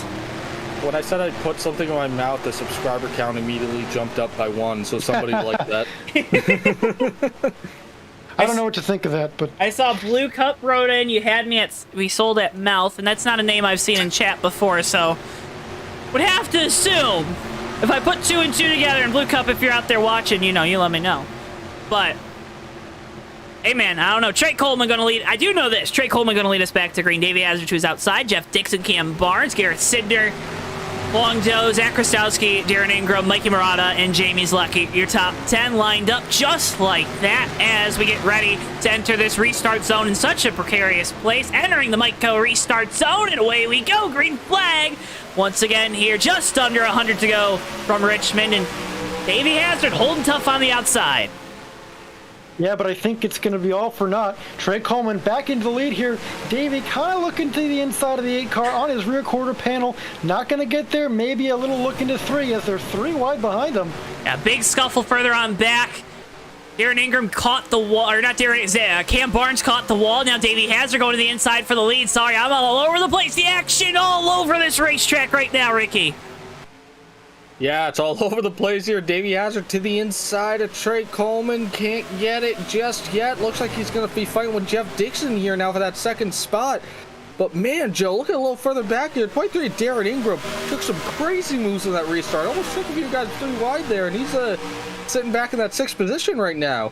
Well, Darren's the king of restarts here in the USORL, so I'm not surprised that he took advantage of that opportunity. And remember what I said, guys. I said as long as he has a net gain by that 2-tire stoppage, he's going to go around. He heard me talking good about him, and he decided, nah, I'm going to do something bad for Zalecki around. DJ Harris, that's contact. That's a caution. Oh, my goodness.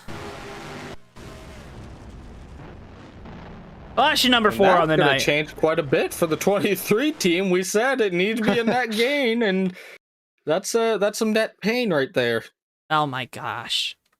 He's got a point, Joe. That was pretty bad. All right. Looks like Zalecki might be going around by himself. Really loose there. Not caught it. Ingram going to come down. No, Zalecki goes around.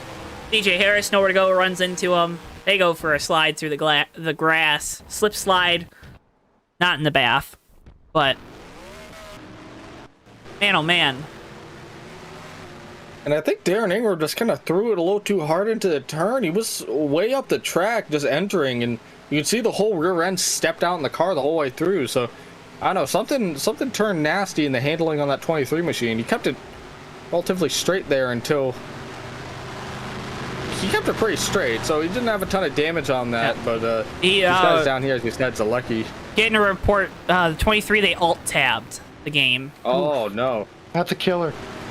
Oh. That's like somebody just puts the blindfold on and takes away Yeah. your power steering, and that's just no good. Yeah, you know what's a Oh, look killer, at this though? pit strategy. One is the loneliest number. Trey Coleman out all by himself on the track. He's clutching right now, too, so he's saving fuel. So these guys, they're in that one stop, right? We're right on the cusp of making it to the end. We haven't talked about fuel mileage because usually you don't have to talk. Oh, contact on pit road. Does anyone take 2 tires? Here's another question. Only had a... Looks like Cam Barnes will, because he's coming out right behind Davey Hazard, who was in second. Zach Rostowski coming in right out behind them. Leapfrogs Jeff Dixon for a spot. This really shakes up the order here. That's the kind of caution scenario that some of these guys were hoping for to gain track position. Zach, of course, coming back from a pretty rough start. We saw him sliding back, and now trying to get back up into the top 10 and now top 5 with a little bit of pit strategy here. A little bit of pit strategy, and I have a new strategy for you at home, folks. Do you like comfortable t-shirts? Well, that's not the right button. That's the right button. There we go. I mean, Bristol didn't hit the right button. He's the producer. JTN race car merch. We got some new merch offerings for you now on the JTN merch store. We kind of simplified things down, made them a little nicer. Got this JTN race car merch replicating Shaun Whitehill's JTN number 2 Ford Mustang. Of course, some of that branding removed for copyright reasons. But you go check it out now. JoeTowNetwork established 2020 t-shirts, race car shirts available in black and white car variants. On t-shirts, on our comfort t-shirts, which are super, super soft, and they're honestly the best t-shirt you can buy.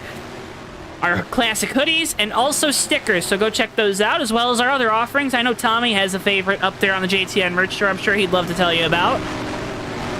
I sure do. There's a Tommy's World shirt that is unbelievably comfortable, stylish, and makes a statement in your wardrobe. I would consider trying out one for yourself by visiting the JTN merch store. Linked in the description below, and we'd love if you tweet at us on Twitter at JoeTowNetwork. Our Twitter link also in the description below. When you get your JTN merch, tweet us a picture, and maybe you could be featured on a JTN broadcast. All right, guy that has been featured on the broadcast all night. He stayed out there all by himself. Trey Coleman going to line up on the pole position. Jamie Zlecki just involved in that last incident, going to line up on the outside. Davey Hazard, Cam Barnes, row 2. Zach Kristowski and Jeff Dixon, teammates on row number 3. Down into the Mike-Co restart zone we go, and back away. Green flag, and Coleman out to a decent lead. Lucky really locked jam these guys up top. I think that 07's on hurt rubber here, so these guys are really going to try to kind of get by him quick as you see them all kind of stacking up behind him. Cam Barnes making a move to the inside. The helicopter Cam.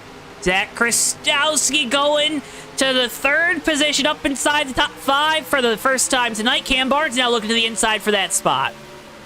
Yeah, you said the helicopter Cam. I'm not sure he's a helicopter. I'm pretty sure that's a man. But either way here, trending in the right direction. Looks like cars are slowing. We might have another yellow. Yeah, we got a yellow. 11 of Antonio Ruiz. Darren Ingram also slow. DJ Harris. Caution number 5. Cautions breed cautions. Oh, it was Ingram in the wreck. I'm sorry. Ruiz spun trying to get to it, but Ingram actually wrecked. Going down into the corner, a little bit aggressive, and aggressive goes around. Ingram, big damage on the back end. DJ Harris as well. Yeah, just a little too much Red Bull on those dude wipes there, I think. Yeah. But that's going to be kind of tough luck there for Darren Ingram. Already had that prior wreck. I think that rear end's definitely fixable, but that's really going to set him back more than he really needed to have right now. On the bright side, he's got the win in the bank, right? Yeah. And now, does Trey stay out? Trey Coleman stays out. Does anyone come down pit road? I don't think anyone's gonna. Garrett's sitting there. So, you said it. They could probably make it on one more stop. Does anyone kind of... It seems like sitting there in the 18 of Ray Tustin are going to try to tempt fate here. Maybe just top off on fuel. See if they can get themselves in a slightly better position strategy-wise for the end of this thing. Yeah, given where they were running, I don't think that's a bad call, and it could work out in the end. Of course, we've had some long green flag runs, and Hey, sometimes you got to try something like that. Of course, we've mentioned how good the 16 car's been running tonight, and hopefully you can finish this thing out well too. You know that old saying, you got to break a few omelets if you want to make an egg. And you want to get those eggs at Menards. And that's exactly what Ray Tustin's doing here in that 18 Menards machine.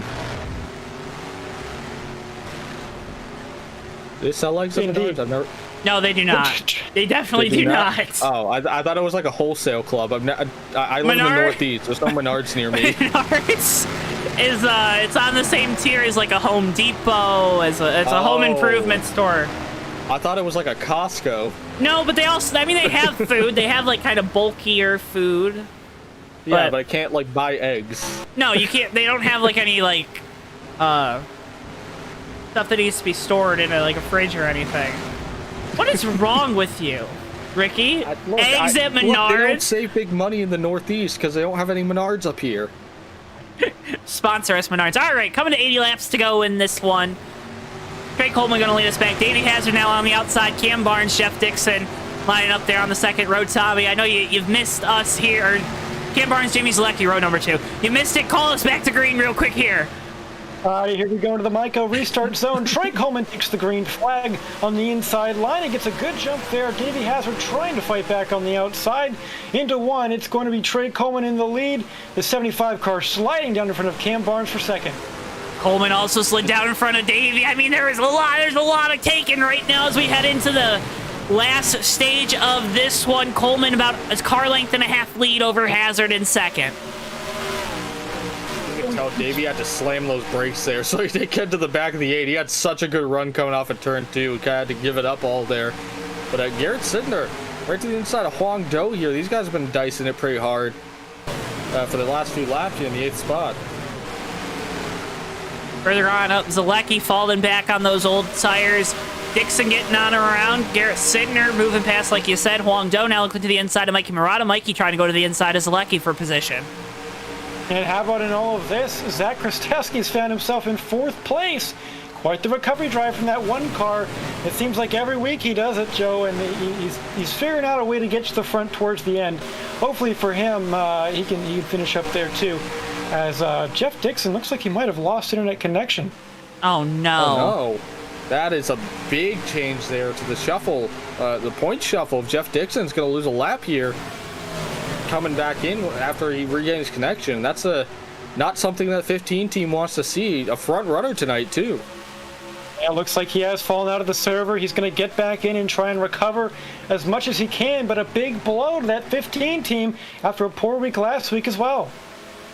Well, they didn't show up last week, Tommy. Dixon wasn't in the 15 car last week. They're still in that Owners' Championship hunt. Very, very, very, very much in that Owners' Championship hunt, but oh my goodness. How about Michael Murata? Oof. Michael Murata in the top 5 right now because of that, although here comes Garrett Sidner, who, remember, just pit. Gets by him for 5th. There's Jeff Dixon back out on the track, so he rejoins the field a couple laps down once everything cycles on through. You get laps back, right, if you fall out? I believe you get all but one. Yeah. Okay. And just looking at chat here, first of all, yeah, you can buy eggs at Menards, but more importantly, for the 23 Darren Ingram, no, Joyce goes around by himself in turn 2 here. And what did we say? Bad to worse? Keep it green. Bad to worse, so Noah Joyce back straight, no caution. I was going to say with the 23 here, looking in chat, DJ Harris, the DJ Harris pit box, the 66 mentions too much damage on the rear end for that machine. Mind you, Ingram had a similar incident. Said, if I've learned anything from Iowa, it won't drive good and it's just going to struggle. So, important to note for the damage from those two guys. I actually think the 66 of Harris actually retired. So yeah, that's... Ingram's got the rear end pulled out in that car, but that is something to keep note of if... we got reports that maybe that rear end damage does hinder the car a little bit here. Maybe makes it a little looser. A little loosey-goosey. Possibly. I don't think that might not be a bad thing for Darren. I know he likes his vehicle on the loose side. But again, if you're Ingram, if tonight's a wash, tonight's a wash. You don't really care about that, right? I mean, you got the victory. You're locked in. Who cares? You're just going for extra bonus points. I mean, that's all you're doing. That is very true. Come on, Ricky. And One thing that just taking notice of right now, Cam Barnes actually has caught Davey Hazard in the second spot here. Barnes has been breathing down the neck of that 75 Adidas machine in the last few laps, trying to get around Hazard. I am pretty impressed with the way that 7 cars worked on it all night long, chipping away, getting better and better. And like you said, now knocking on the door of second place. I mean, it might be a stretch to say he has what it takes to challenge Trey Coleman, because it seems like nobody has tonight. But if anyone was going to get up there, it might be that 7 car who's certainly been trending the right direction. Around back battle heating up. This for the 4th position. Garrett Sidner now to the inside of Zach Krastowski as we enter turn number 1. Krastowski looking for his first top 5 on the year. Sidner looking for his first win. Both of those two looking for goals to achieve. Speaking of goals to achieve, we have hit 26 likes on the streams. Thank you, folks, for liking this to get into 26. And we did it. We did the thing. You'll love to see it. Next goal is 600 subscribers. I know I'll put things in my mouth. Again, you shouldn't say it like that. But I would want to give a tip of the cap, though, that one machine, Zach Krastowski. You talk about no top 5s of the year, but Zach has had such an ironclad, like a ridiculously ironclad consistency this season. That's like, he just has like a mountain of 6th place finishes. He just keeps showing up, finishing just on the outer fringe of that top 5 week in, week out, and it's gotten him this far into the playoffs. And you just love to see it, that one car always up here every week. Look where he is in the points in that nice round of 10 graphic. Thank you, JTN Graphics Department. He's ahead of guys like Huang Do, Garrett Sidner, Cam Barnes, Noah Joyce, Jeff Dixon. Oh, the 07 of Zalecki's around in turn 4. Sorry to cut you off there, Tommy. No, that's fine. I mean, but I'm just mentioning how strong that one car's been as far as consistency goes. A lot of moke on the front straightaway here. Yeah, it looks like Zalecki was around by himself. We stayed green. We stayed green. Single car spin. Are you saying smoke, Tommy? Yeah. Okay, so you aren't. Okay, got it. Hey, I remember this guy. He's a prankster. He's a prankster, that Tommy Bordeaux. So happy that Tommy's back. So happy we got Ricky in the booth for the rest of this USORL season. I'm JoeTowNetwork up here in the JTN booth. Can't thank you guys enough for tuning in late night on a Saturday night for a little Saturday night short track special here. Race number 2 of the round of 10 of the season 7 USORL Playoffs. Currently watching the fan favorite on your screen, Huang Do. He's fending off Darren Ingram for position 54. Ricky hasn't had the greatest of nights, but didn't necessarily need it coming in to this Richmond Raceway. No, that 54 Huang Do's got some good points in the bank right now that he can hold off on. Kind of like Darren Ingram. Really just kind of capitalizing on tonight, not doing a whole ton of crazy stuff, just making sure that he's clicking off laps here, getting points, putting things in the bank for next week and the subsequent weeks. But as I say, Darren Ingram, right behind him is the 23 machine of Darren Ingram, so maybe he doesn't have as much damage as we thought. That 23 car running pretty well here outside the top 5, just in that 7th spot at the moment. Mikey Murata getting a good run off of turn number 4. He looks to the inside at Ingram. Ingram staying high. They're side by side for the position off of 2. Mikey going to try to get this run going. Got some Mikey Murata merch coming to you on the JTN merch store potentially. I don't know. I just heard rumblings. Maybe. Mikey, I'm pressuring you. Do it. Sign the deal. All right. Ray Tustin going to the inside. Zach Webster going to the inside. Ingram losing some spots here. I think you talked a little too soon about that. Yep. I mean, that's what do we call it? The JTN jinx? Is that what it is? You get mad at me when I say that. Yeah, well, I can get mad. You're allowed to get mad. You signed the paychecks. Yep. Webster going on by Tustin. Tustin in the Walnut Menards TWB Technologies. Are TWB Technologies at Menards, Tommy? They're available everywhere for business and consumers alike. Anywhere, anything is sold. The products and services that you love for businesses and consumers alike. That's right. They're available at a store near you of some denomination. Hey, and that car has a JTM logo on it too. Thank you, Ray. I appreciate that. Games 1, 2, 3 racing there. I want to point out something that I saw in chat a little bit ago when we were talking about the consistency of Zach Krastowski. Sean Whitehill says that is a stat line: 19 top 10s, but no top 5s. I'll be honest with you, boys. I don't think I could replicate that if I tried to. It is That's incredible to me. That blows my mind. And it's not from a lack of speed, because we've seen Zach up inside the top 5 like we see him right now. It's just something goes wrong, and I think this is something that even Zach might admit to. Being aggressive later on in the race, this one team making an aggressive call, maybe sticking the nose down into a corner where he doesn't necessarily feel comfortable. That's what separates the guys that have done so well this year. And not to say that Zach hasn't, because he has. I mean, he's made it to the round of 10. Only 10 drivers can say that. And he's in a really good spot to make it to the round of 8, Tommy. But as we narrow this field down for a championship, you have to turn that dial up to 10. And once we get to that final 4, I mean, I don't know. We're going to make a dial that can crank up to 11. Well, we have to. At some point, we're going to have to. There's nowhere to go but to 11. It's already at 10. And I'll tell you another thing about this crowd here tonight. Let me tell you about this big old crowd watching this race. I'll tell you what, Joe. Look, they paid a ticket to somebody to use the entire seat.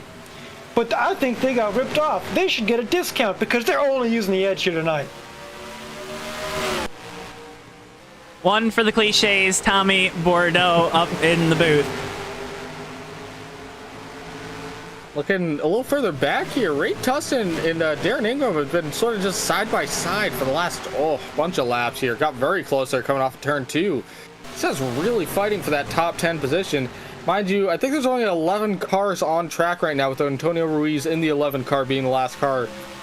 11 cars on the lead lap. On the lead lap, excuse me. But yeah, you're excused. So I think these guys kind of want to probably stay ahead of Ruiz here, as Trey Coleman's on the front straightaway right now. The touch. Darren Ingram way down the track there. These guys really racing each other hard for that top 10 spot. Tommy, are they smiling? Are those cars driving good? I know, those cars look like they're driving terrible right now. They can't be happy behind the wheel. I know that 23 car's faster than where he's running right now, but with that damage, I don't know. But I'll tell you what, man, I like seeing TRB on this TV monitor as much as I am. That's pretty good to me. Yeah, and apparently there's a fan club over in turn 2. Jegged writes in. Yeah, you know, I'm really happy to see the support out there. You know, especially after returning from a long road trip like I did to come see some fans out here. Oh, no! Big problems, Garrett Sindor. I love us, man. I love us. Garrett Cinder around in turn 2. We're still green. We're still green. I want to see how this happened, because this has I need a good play oof implication from you, Tommy. Oh, this has ginormous play oof implications. See what happens here with Sidner. This is a replay going down into turn 1 and 2. Car loops around on him, and that's something we see. And he hits the nose, Ricky. And you are always the biggest advocate for what damage means to these race cars, especially with the damage setting tonight being moderate, but nose damage there on the 16. What would be your analysis there? Yeah, you don't want to do that. So the brake immersion, I think we've talked about this before. NR 2003, NASCAR Racing 2003 season is not. It's a very solid racing simulator game, but it is not totally ironclad. And one thing that it does not like is with moderate damage. It gets very selective. Moderate damage doesn't always mean moderate damage. And one thing that is never, in most senses, you think, oh no aero disadvantages or maybe no mechanical damage. No, the game, if you nose it into a wall, it's basically a guarantee that you're gonna like trash the motor doing that, even if it's on moderate damage. I've seen experiences with people where they've like side slapped the wall in the wrong way and it's fried the motor on moderate damage. It doesn't always work 1-to-1, but the big consistent factor is when you get nose damage, it's just game over. Oh, Ricky, are you telling me that moderate damage doesn't mean moderate damage? No, it doesn't. It means not moderate. It means more than moderate, if you will. You could tell me the sky's blue and I'd question you right now, because I don't know what to think anymore. One thing I do know, though, is the pace at this 8 car, Trey Coleman in the lead, you see, is setting over 2 seconds ahead of Davey Hazard, and Cam Barnes another 2 seconds behind Davey. So quite the blistering pace he's setting, and he's still setting good lap times despite having old tires and a long run.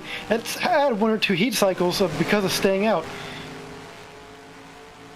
They talked a lot Tommy, I think sorry to cut you off there, Joe. I think Davey Hazard here behind him in second has a good car. He's running every now and then. He runs a faster lap than Coleman. I think the problem is just on that early run, Coleman has such a better car that Hazard can't keep up with it on the early run, and then by the time his car comes in, the 8 car doesn't really fall off at all.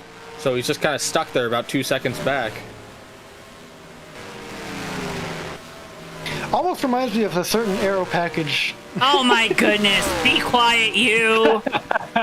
Be quiet. That's a good plug. You see this man Davey Hazard on the screen. Make sure you check out the Fake Racers podcast here on the JTN YouTube page. Dave and I talked about that this past week, about what makes racing good. We also talked about the NASCAR YouTube thumbnail controversy that was being had on Twitter. We talked about a lot of fun stuff. All, of course, on the Fake Racers podcast, now available on the JTN YouTube page, as well as JTN, the Spotify, the Google Podcast. For some reason, it's not showing up on Apple Podcast. Don't know what we did to make them angry, but hey, maybe that means it's good content because they don't like it. I don't know. But go check it out after the conclusion of this race. You can also check out our diecast reviews up here on the JTN YouTube, so go check those out as well. And make sure you're subscribed! 7 away. Last time I checked, 7 away from 600. That's a big milestone. That's a big milestone for us. The hazard in the wall off turn 2.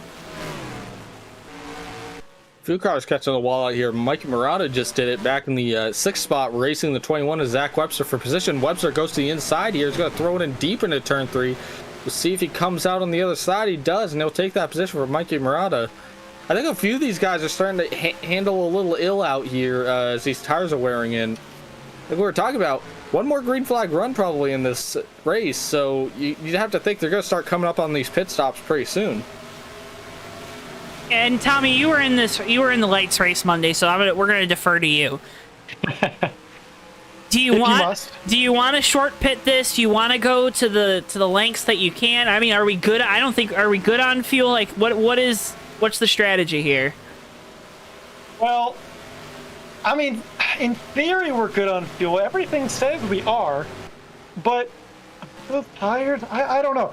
In the last night, Joe, at ARCA, here in the USORL, Iowa. Yeah, at Iowa, that's right.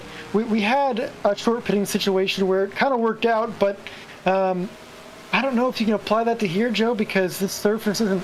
It may be abrasive, but it's not bumpy like Iowa, and fuel's not as much of a factor. So yeah, man, I don't know. I mean, I think especially if I'm Trey Coleman, I'm just going to stay out as long as I can because so far that's been working.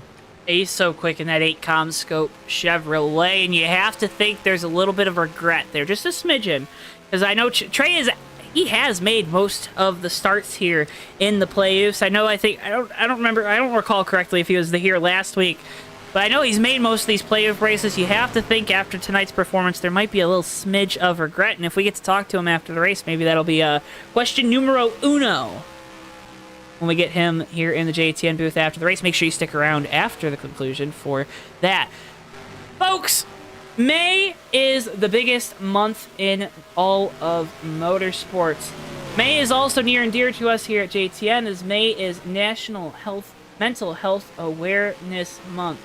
Know that you are not alone, and it is okay to not be okay. We encourage you, if you or someone you love or know is struggling, to please find help. For more resources, head over to NAMI.org. That's NAMI.org. Remember, be part of the change, break the stigma, and know that you are not alone. This May is Mental Health Awareness Month. I know coming out of the pandemic, there's been a lot of concerns voiced about the mental health of individuals, and we want to make sure that if you or someone else, you know that you're not alone, and there are resources out there for you. Just gotta get to them, folks. All right, Trey Coleman, he's gotten to this lead throughout the night. He's kept this lead all night. Pit stops, Joe. Oh boy, Pit stops. Oh boy. We got Davey Hazard in, Jamie Zalecki in.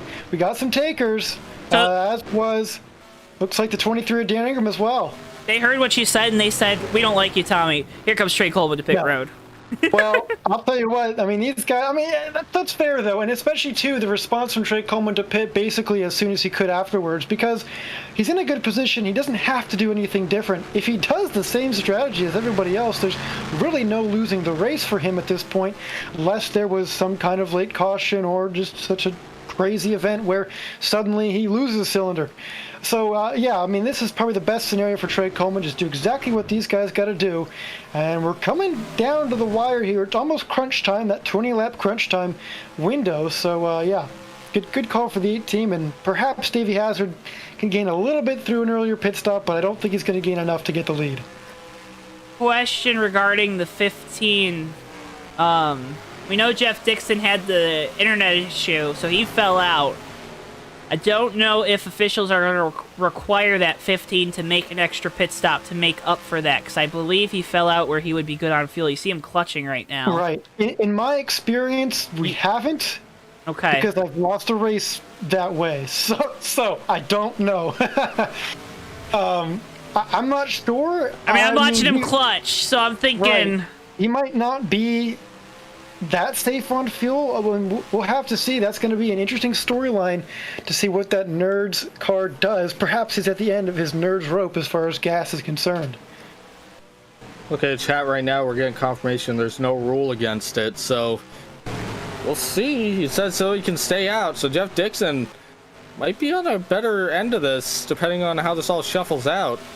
But for the moment, Ray Tustin, the 18 car, is actually listed as our leader right now in that TWB Menards machine. Yeah, go Ray. That's what you love to see. Hey, he's got Garden Lights Direct on there, too. He sure does. It's not quite time, but we'll get there. We'll get there. So with the 15 able to stay out, and I believe Ray Tustin, he's going to try to stretch this to the end. That would be, or at least stretch this as long as possible to maybe grab some track position, keep some guys a lap down. Right now, only 4 cars on the lead lap. Yeah. And you might as well try if you're Ray Tustin. What have you got to lose? Your TWB sponsorship, potentially? Nonsense. It'll be on there for the next race. I guarantee you. I don't know. Ray likes to drive a new car every week, Tommy. Did you know? Oh, well, I have some insider info. I'll let you know. All right. Jeff Dixon is really clutching it out here, guys. I'm watching him on track right now. He is look at chat. So confirmation Austin here. Spencer. Austin Spencer. There's like 60 laps of fuel in it. If he's been saving this whole run, he could definitely get something out of it. So, ooh, baby. I'll have to keep an eye out here. Jeff Dixon might have that connection loss might have been the best thing that could have happened to him tonight. I'll tell you what, we got a lot of storylines going on right here. It kind of feels like the end of the Darlington race a little bit. Got a lot of things to watch out here. You've got Ray Tustin trying to make it to the end on fuel, staying out on old tires. You've got Jeff Dixon possibly could make it on gas after falling out. We don't know. Trey Coleman's been the class of the field. He's catching them. He's catching fast. He's blowing by. What Darlington race are you talking about? I'm talking about the great one we saw last weekend. I'll tell you that much. Oh, that's right. The one where, okay, yep, we're going to disagree on a lot of stuff there, so let's not go down that road. All right. It was a great race, though. It was a great race, just not for the reasons not for the reasons you're saying. It was still a great race. Sure. Agree to disagree on the reason. Here comes Trey Coleman. He's caught Jeff Dixon by about a straightaway here. I should have said caught there. I kind of pulled the trigger just a little too early, but Jeff Dixon really does not have the speed that he needs by saving fuel here. For Trey Coleman, who's on fresh tires, and that 8 machine can just go full out. And really, right now, if Ray Tustin doesn't pit, Ray Tustin's coming to pit road. Yeah, so speak of the devil, here he comes to pit road. Trey Coleman, though, all over the back bumper. Jeff Dixon dives down to the... a little bit, I think. Well, they're still good. Not the cleanest of situations there, but nonetheless, Trey Coleman gets through, and with Ray Tustin pitting, he's going to inherit the lead once again tonight. I am really impressed with how this 8 cars run. It started in qualifying with qualifying over a 1/10.5 quicker at a short track from the rest of the field, and it's just continued all night long for this CommScope team. You gotta think, what could have been for Trey Coleman and the 8 team after such a good night. And I mean, knock on wood, right? We gotta knock on wood, don't want to jinx, blah, blah, blah, all that. Blah, blah, blah, blah. This 8 car just so dominant here tonight from Richmond. A great run as they get ready to ramp it back up for Season 8 starting later this summer or early in the fall. Right now, Jeff Dixon's actually losing that second spot to Davey Hazard. Hazard going on by Dixon. So I guess this strategy really isn't doing much for that 15 machine at the moment. he might be able to make it to the end here, but he's got Cam Barnes just about to come past him too. So it's going to be, you know, at what point is it a net loss? He was a lap down. So as long as he finishes on the lead lap, or at least finishes higher than 11th, it's a gain. Right? Because he was running 12th, 13th. That is true. So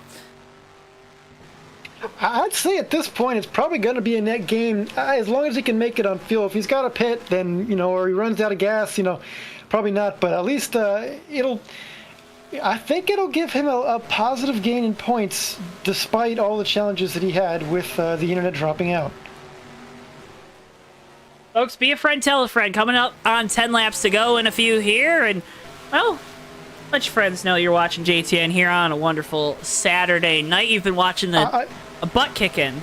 Yeah, I will say one thing about Jeff Dixon. Don't get that confused. It's still a net negative, of course. He was running in the top 5 at the time he fell out. But at least what he could be in is a much better situation than possibly still being a lap down even.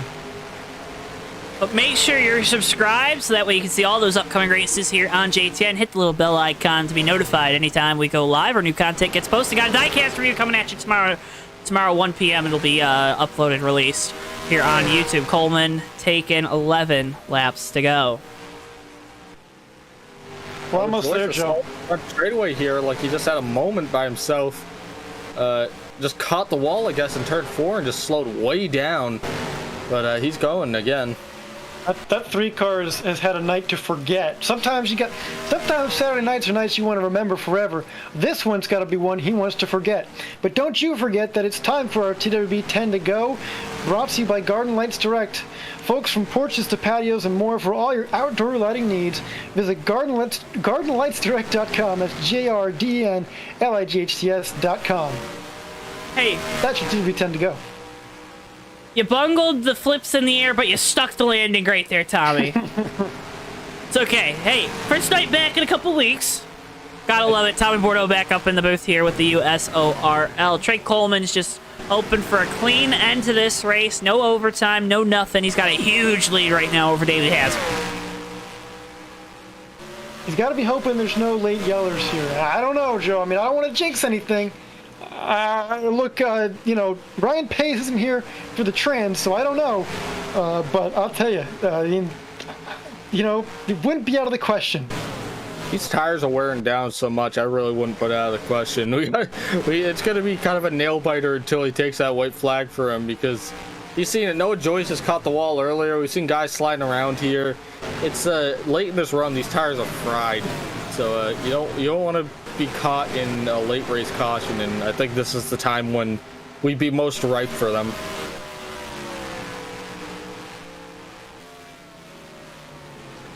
I mean, as a broadcaster with the highest level integrity, if someone wants to go down and throw a piece of debris out on the track, I don't care.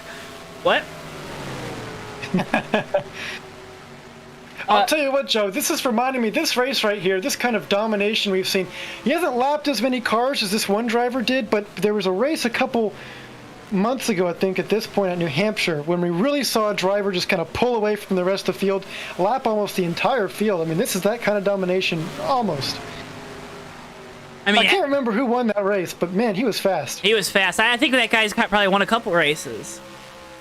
Maybe, potentially. I mean, over his lifetime, yeah. I mean, maybe. Might be a little washed, though. A little washed up. Oh. I don't know. Maybe. I don't know. I'm not putting words in your mouth. Trey Coleman, though, looking to finish off this one at Richmond.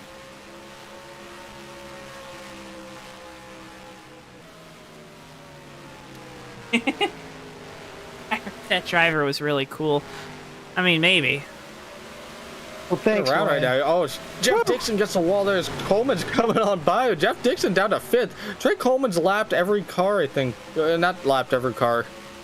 Let's see what happens when he comes by here, but he just lapped Dixon. Oh, Dixon fell all the way back to 9th, so Jeff Dixon really having a hard time here saving this fuel. Yeah, he's just trying to make it to the end at this point. I mean, I might, but boy, it's certainly not the finish they were going to hoping for and tracking for earlier on. Oh, he might be out of fuel. Oh, no. He is coasting it around this place. Yep, pitting this time. Nonetheless, it is the white flag. Trey Coleman's taken it. He's led since the beginning. It's been shuffled back a little bit with pit strategies and the like, but it's been a dominating performance for this CommScope team. Coming across the line, Trey Coleman wins out of Richmond.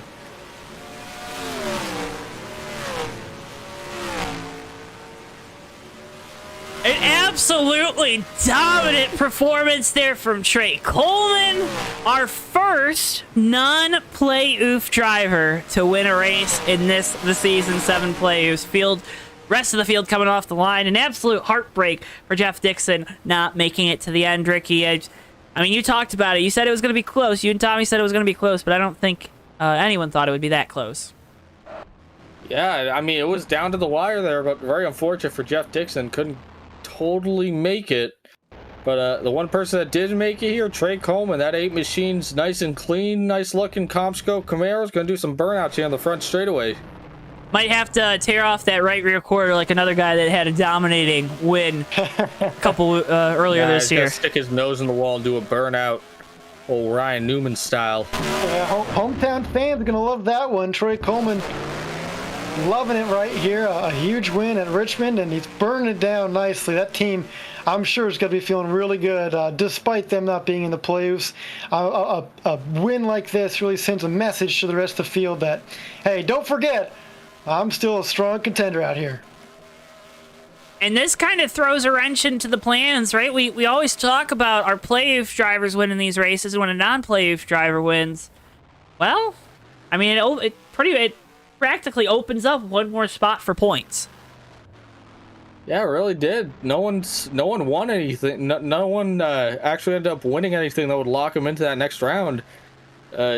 It's pretty much up for grabs next week at Kentucky.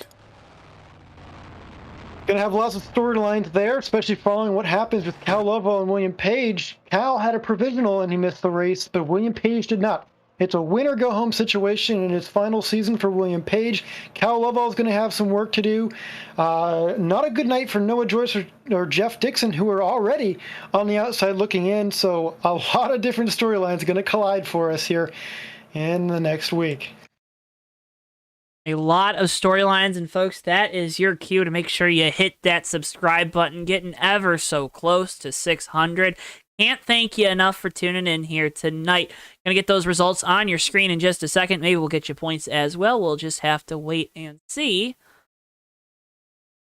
But nonetheless, we can get those results on your screen, and we'll start bringing in our top 3 drivers in just a second. Tommy getting ready to do some interviews, we're shaking a little rust off, Tommy, I would think. It's gotta be. How did it feel being back in the booth tonight? Let me ask you that question. Well, thank you. I'll take this interview question. Fantastic, and I gotta say, I absolutely love being up here with Joe, of course, and Ricky as well. This 3-person booth that we're going to carry through the rest of the playoffs is really exciting to me. I love being part of it. Feels great to be back up in the booth. And a huge shout out to everybody watching at home who hit that like button. We smashed our like button goal, and this chat tonight, Joe, was going off, and I love seeing that. Awesome night to come back to. Love seeing the chatting with us throughout the race. Always makes our lives a little bit more fun and a little bit easier. Ricky, how did you enjoy the three-man booth experience? Oh, it was a hoot. I had a ton of fun tonight. All right, one for many words, Ricky Collette. Well, I'm going to bring in our 3rd place driver now, Cam Barnes. He started this race, didn't really start off too well, but they worked on the car, got it better, and found themselves in the top 3 to end it off. A nice 3rd place finish. Cam, congratulations on quite the comeback after some early incidents. Thank you, Tommy. I appreciate it. You know, old Bigum's put a good setup in the car, so we actually had some good speed there for a little bit. Well, you know, it looked like you're involved in some early incidents with Noah Joyce, Zach Kostowski involved, and we were mentioning how that could really shake up this playoff picture. And with Trey Coleman winning now, that's one less spot that somebody can win to get into the next round with. Is that 7th team feeling comfortable after a night like tonight, or do you still have some work to do? Well, just based on our performance, really, I think we still got work to do. 3rd tonight is what we needed, but with Will missing tonight out of provisionals, so he's gonna have to try to win in. That kind of opens the door a little bit more, but can't take anything for granted. We got to go in acting like there were 2 winners there, and be up front in the next one. Other than that, I really enjoyed the race here. I apologize to Noah with all that. Don't know what was going on there. Just misjudged it just a little bit. Thought he was going to stay low, and I was going to try to get on the outside of him there. And I don't know. It was kind of my fault there. So car worked good on 2 tires. Took it a couple times to get track position back. Just ran the race clean. Tried to, at least. Didn't try to scrape up the wall on the outside. That's about it. Yeah, Cam, this is Joe up here in the booth. First of all, you gave us those short track moments, so apologies to Noah, but I mean, short track moments are fun for us on the TV call. But Well, I'm glad you enjoyed it, because I didn't enjoy it. Wait, whoa. Now you put words in my mouth. I didn't enjoy it. But we've seen this 7 team. You've been so strong at these intermediate tracks. We know Kentucky next week is going to race a lot like probably something maybe a little closer to a Michigan, to an Anchorage where you won earlier this year. But we've seen you really strong at these D-shaped oval intermediate tracks. Does that add any to the confidence? Also, 13 points to the good now. You got 3 cars buffered back to the 2 guys on the outside looking in. That's got to feel good too now that you're getting that information in. Yeah, I mean it feels good, Joe. I'm gonna be honest, but I still another guy gets locked in. Davey gets locked in. You got Jeff, who's below the cut line, who's gonna be good. You got Will, who if he shows up, he's going to be great there. And I can't have a situation like Kansas where I'm running top 3 or 4 all day, and late race restart I get shuffled out of line and then put in the wall and finish in the back. So I definitely think we're gonna have to work on the setup there for Kentucky, because last time I raced in Kentucky, I did not have a great race there. So we're gonna take it one step at a time, and hopefully Monday learn a lot for the car on Saturday, and hopefully maybe you can walk away. It'd be nice to walk away with a win, because that means the next round will be even more special, because we're going to Dover again, where yeah, I really don't want to talk about it, but Yep. Hey, I get it. I've already had one of those moments this season, so hopefully it will look out differently, but we'll see.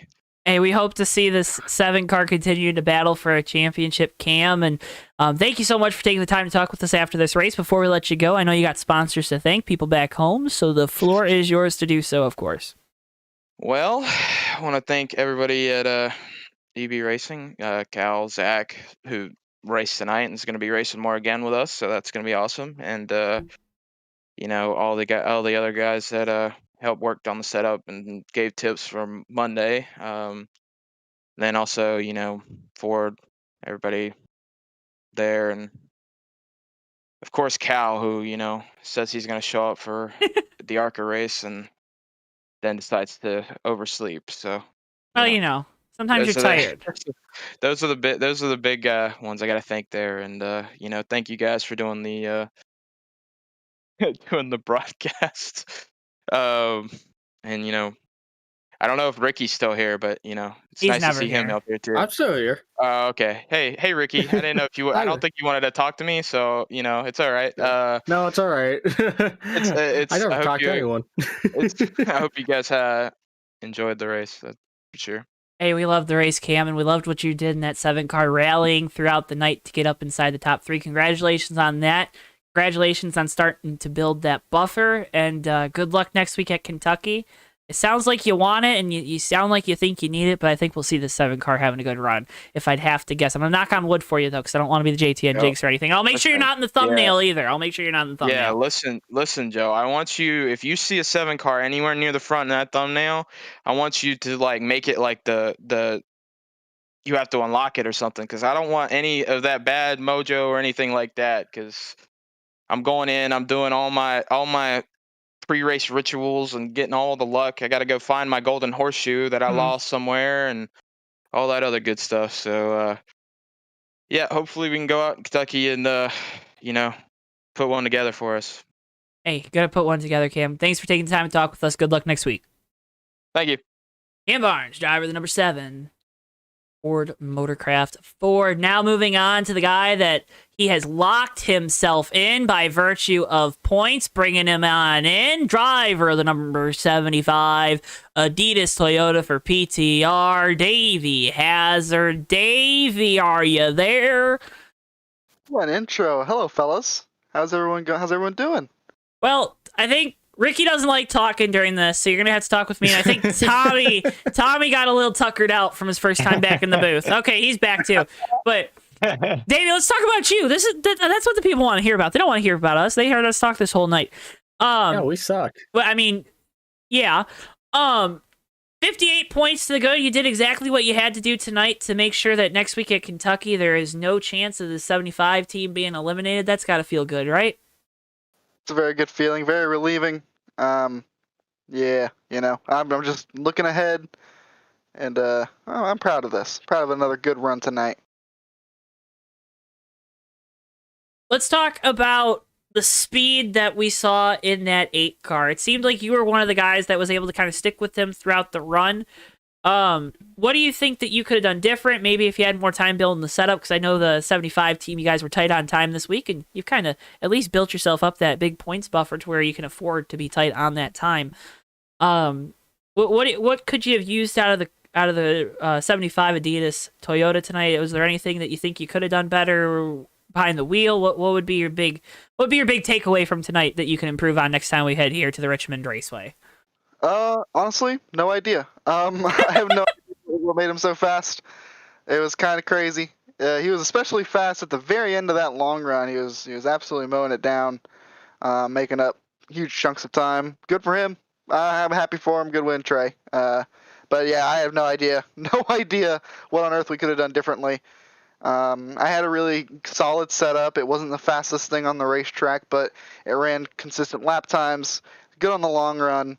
I knocked down the wall at the end, so that was a little bit of while. I was a little slower. At this point, I like what we got for Richmond. I like our package. If things worked out differently, I think I could have snuck a win tonight. We were really good on those restarts. I just kind of didn't really choose to push the issue. I didn't need to. I didn't want to. I don't have to, so I didn't. But if we got a late race caution, I think I could have drove my way past him on the restart and held him off for long enough to get to the checkers, but it didn't work out that way. We got a long green flag run. He had the speed. I didn't, and got a nice little P2 out of it. And I like Richmond enough to where I don't mind getting P2 here. So P2 like Romain Grosjean today. Painful. That is painful to hear. Yeah, but he just didn't have as much speed as he did in that 51. Let's talk about, because you're the one guy tonight that we can talk about. Moving on to the round of 8. You came into this season with this killer mode. Like, you were so disappointed in the way last season ended. Even though your teammate Steven Merzlak came away with the championship, you felt like that was yours to lose, and you lost it. What does it feel like knowing that you've moved on to that round of 8, knowing that you don't have to worry about Kentucky next week, and knowing that you can, again, like you did in the last round, kind of just start you got that extra week to start preparing for that final stretch run to the championship? Man, it's tough because on one hand, I don't want to look too far ahead and get ahead of myself and start making mistakes because I'm not focusing on what I got in front of me. On the other hand, it's really relieving and it's really rewarding to be to have it pay off, have my mindset this season pay off, have everything go the way I want it to. Kentucky, I'm not really sure how I feel about Kentucky. I don't think I've ranked Kentucky in a hot minute anywhere in NR. But I'm looking at the last round right now. You got the Glen, got Texas and Dover, all 3 tracks that I would say I like and I'm pretty decent at.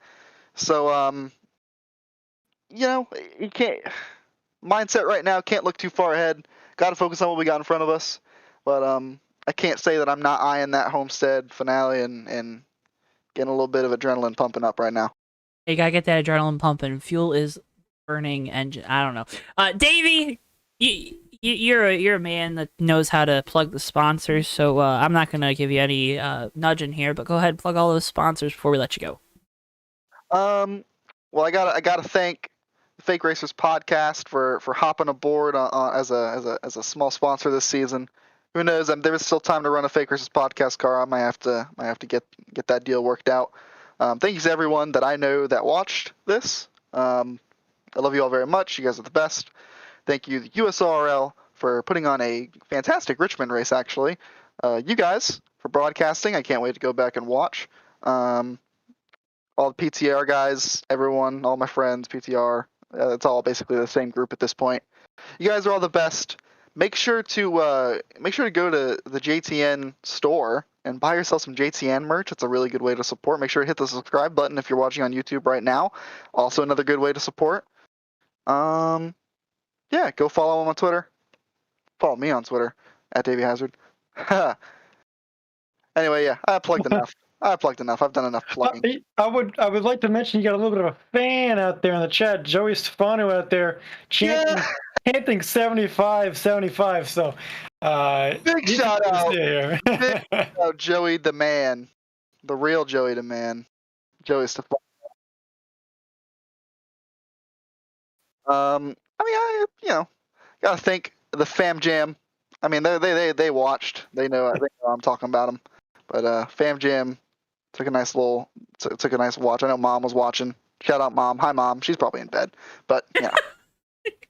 Well, Davey, thanks for taking the time after this one to talk with us. Congratulations on the second place finish. I don't think we usually say congratulations, but good on you. Second place finish. Congratulations on making your way into the round of 8 starting at the beginning of June, and good luck next week at Kentucky.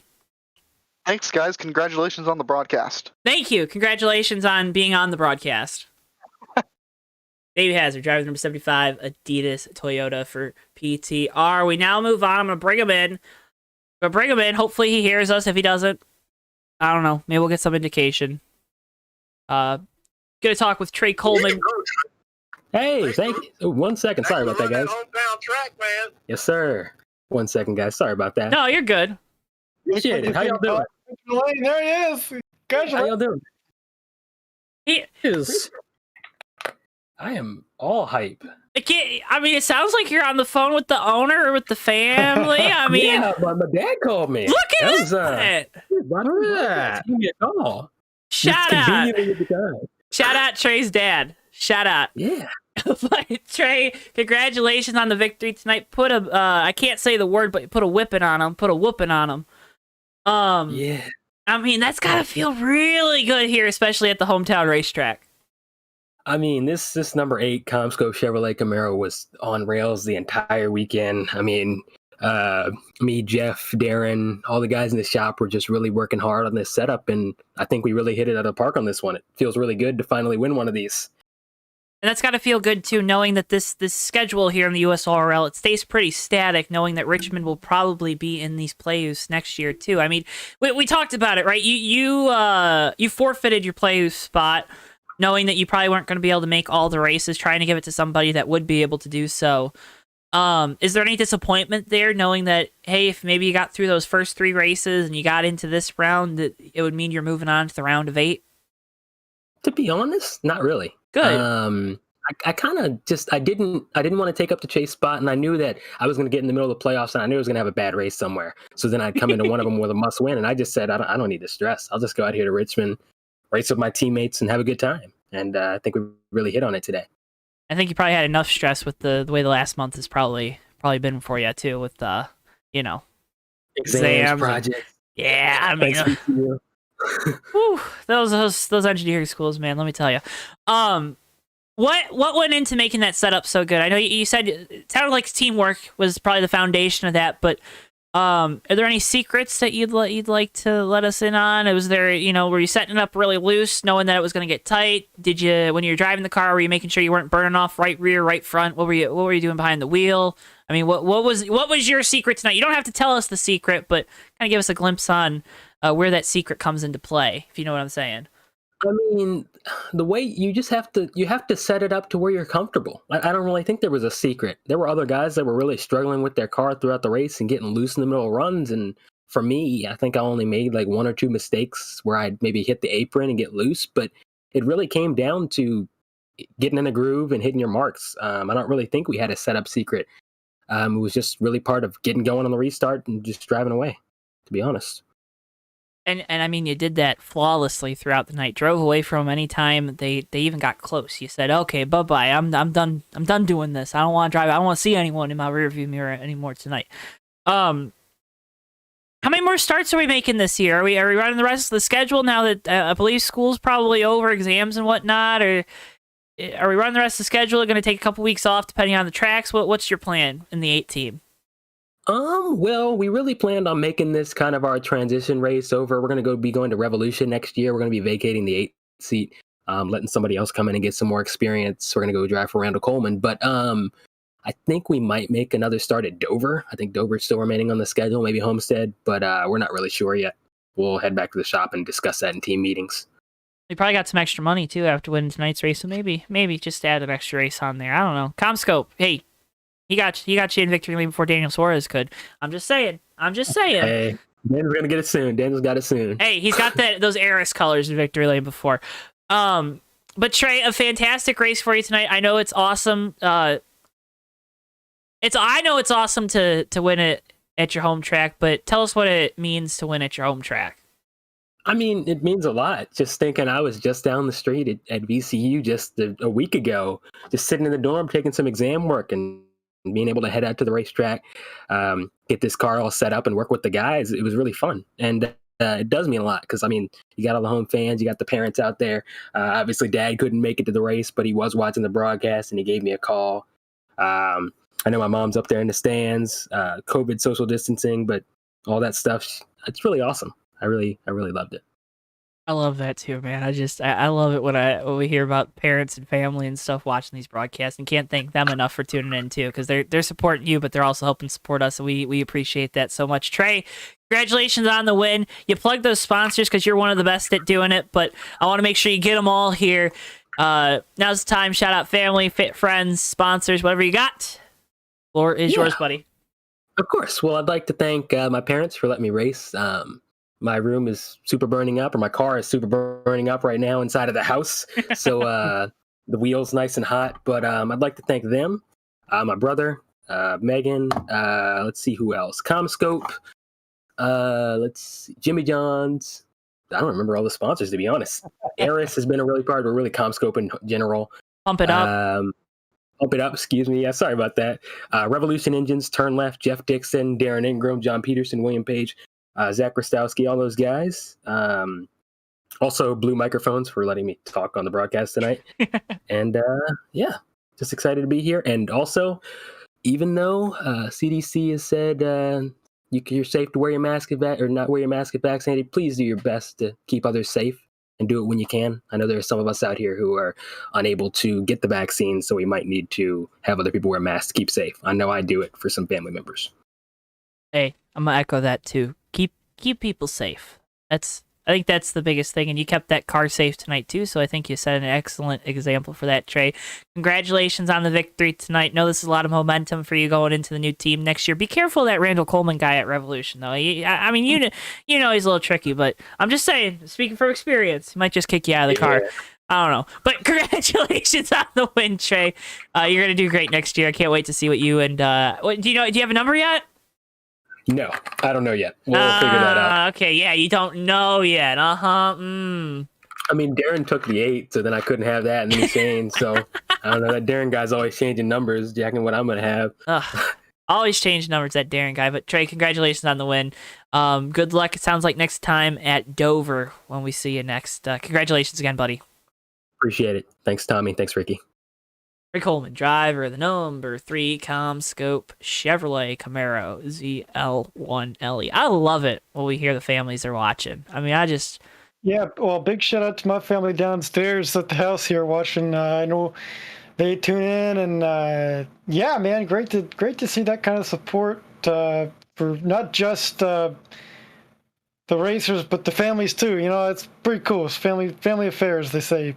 That's what they say, and that's sometimes what they say. You can tell Tommy's running out of words to say. Ricky, why don't you step in? Because you never like to step in during these interviews. I'm calling you out. We hit that like goal. We didn't hit the sub goal, though, so I think you're safe for the night. I agree. Yep. We're 6 subs away from 600, so we're very close there. Very but close. We smashed the like goal. We're at 30 right now, from what I see. So thank you to everyone who was out here supporting tonight. The chat went crazy. It did. Love the support there. And Joe, I mean, if I had to say one thing about this race, I'd just say electric. I loved it. It was not just, you know, a good race, but also some good fan interactions here, and that's what it's all about. Well, and you talk about a good race. We had long green flag runs that were entertaining, and sometimes that's hard to get, right? Sometimes it's hard to keep the broadcast entertaining and fresh, and we hope that we did that for you at home. Make sure, again, you hit that like button and you're subscribed to make sure you don't miss one single broadcast here on JTN. With that all being said, folks, that does it from us here tonight. We hope you have a fantastic rest of your weekend, a fantastic rest of your now it's Sunday morning on the East Coast, or if you're somewhere out west. Happy Sunday. There's Ricky. He's back. Ricky is speechless. Was I muted the entire time? You were. That's why we said, okay, Ricky. Oh. Ricky still needs to figure out his mic that he's had for like 4 months now. It's okay. Oh, well, hello. I was here. So, yeah, great night.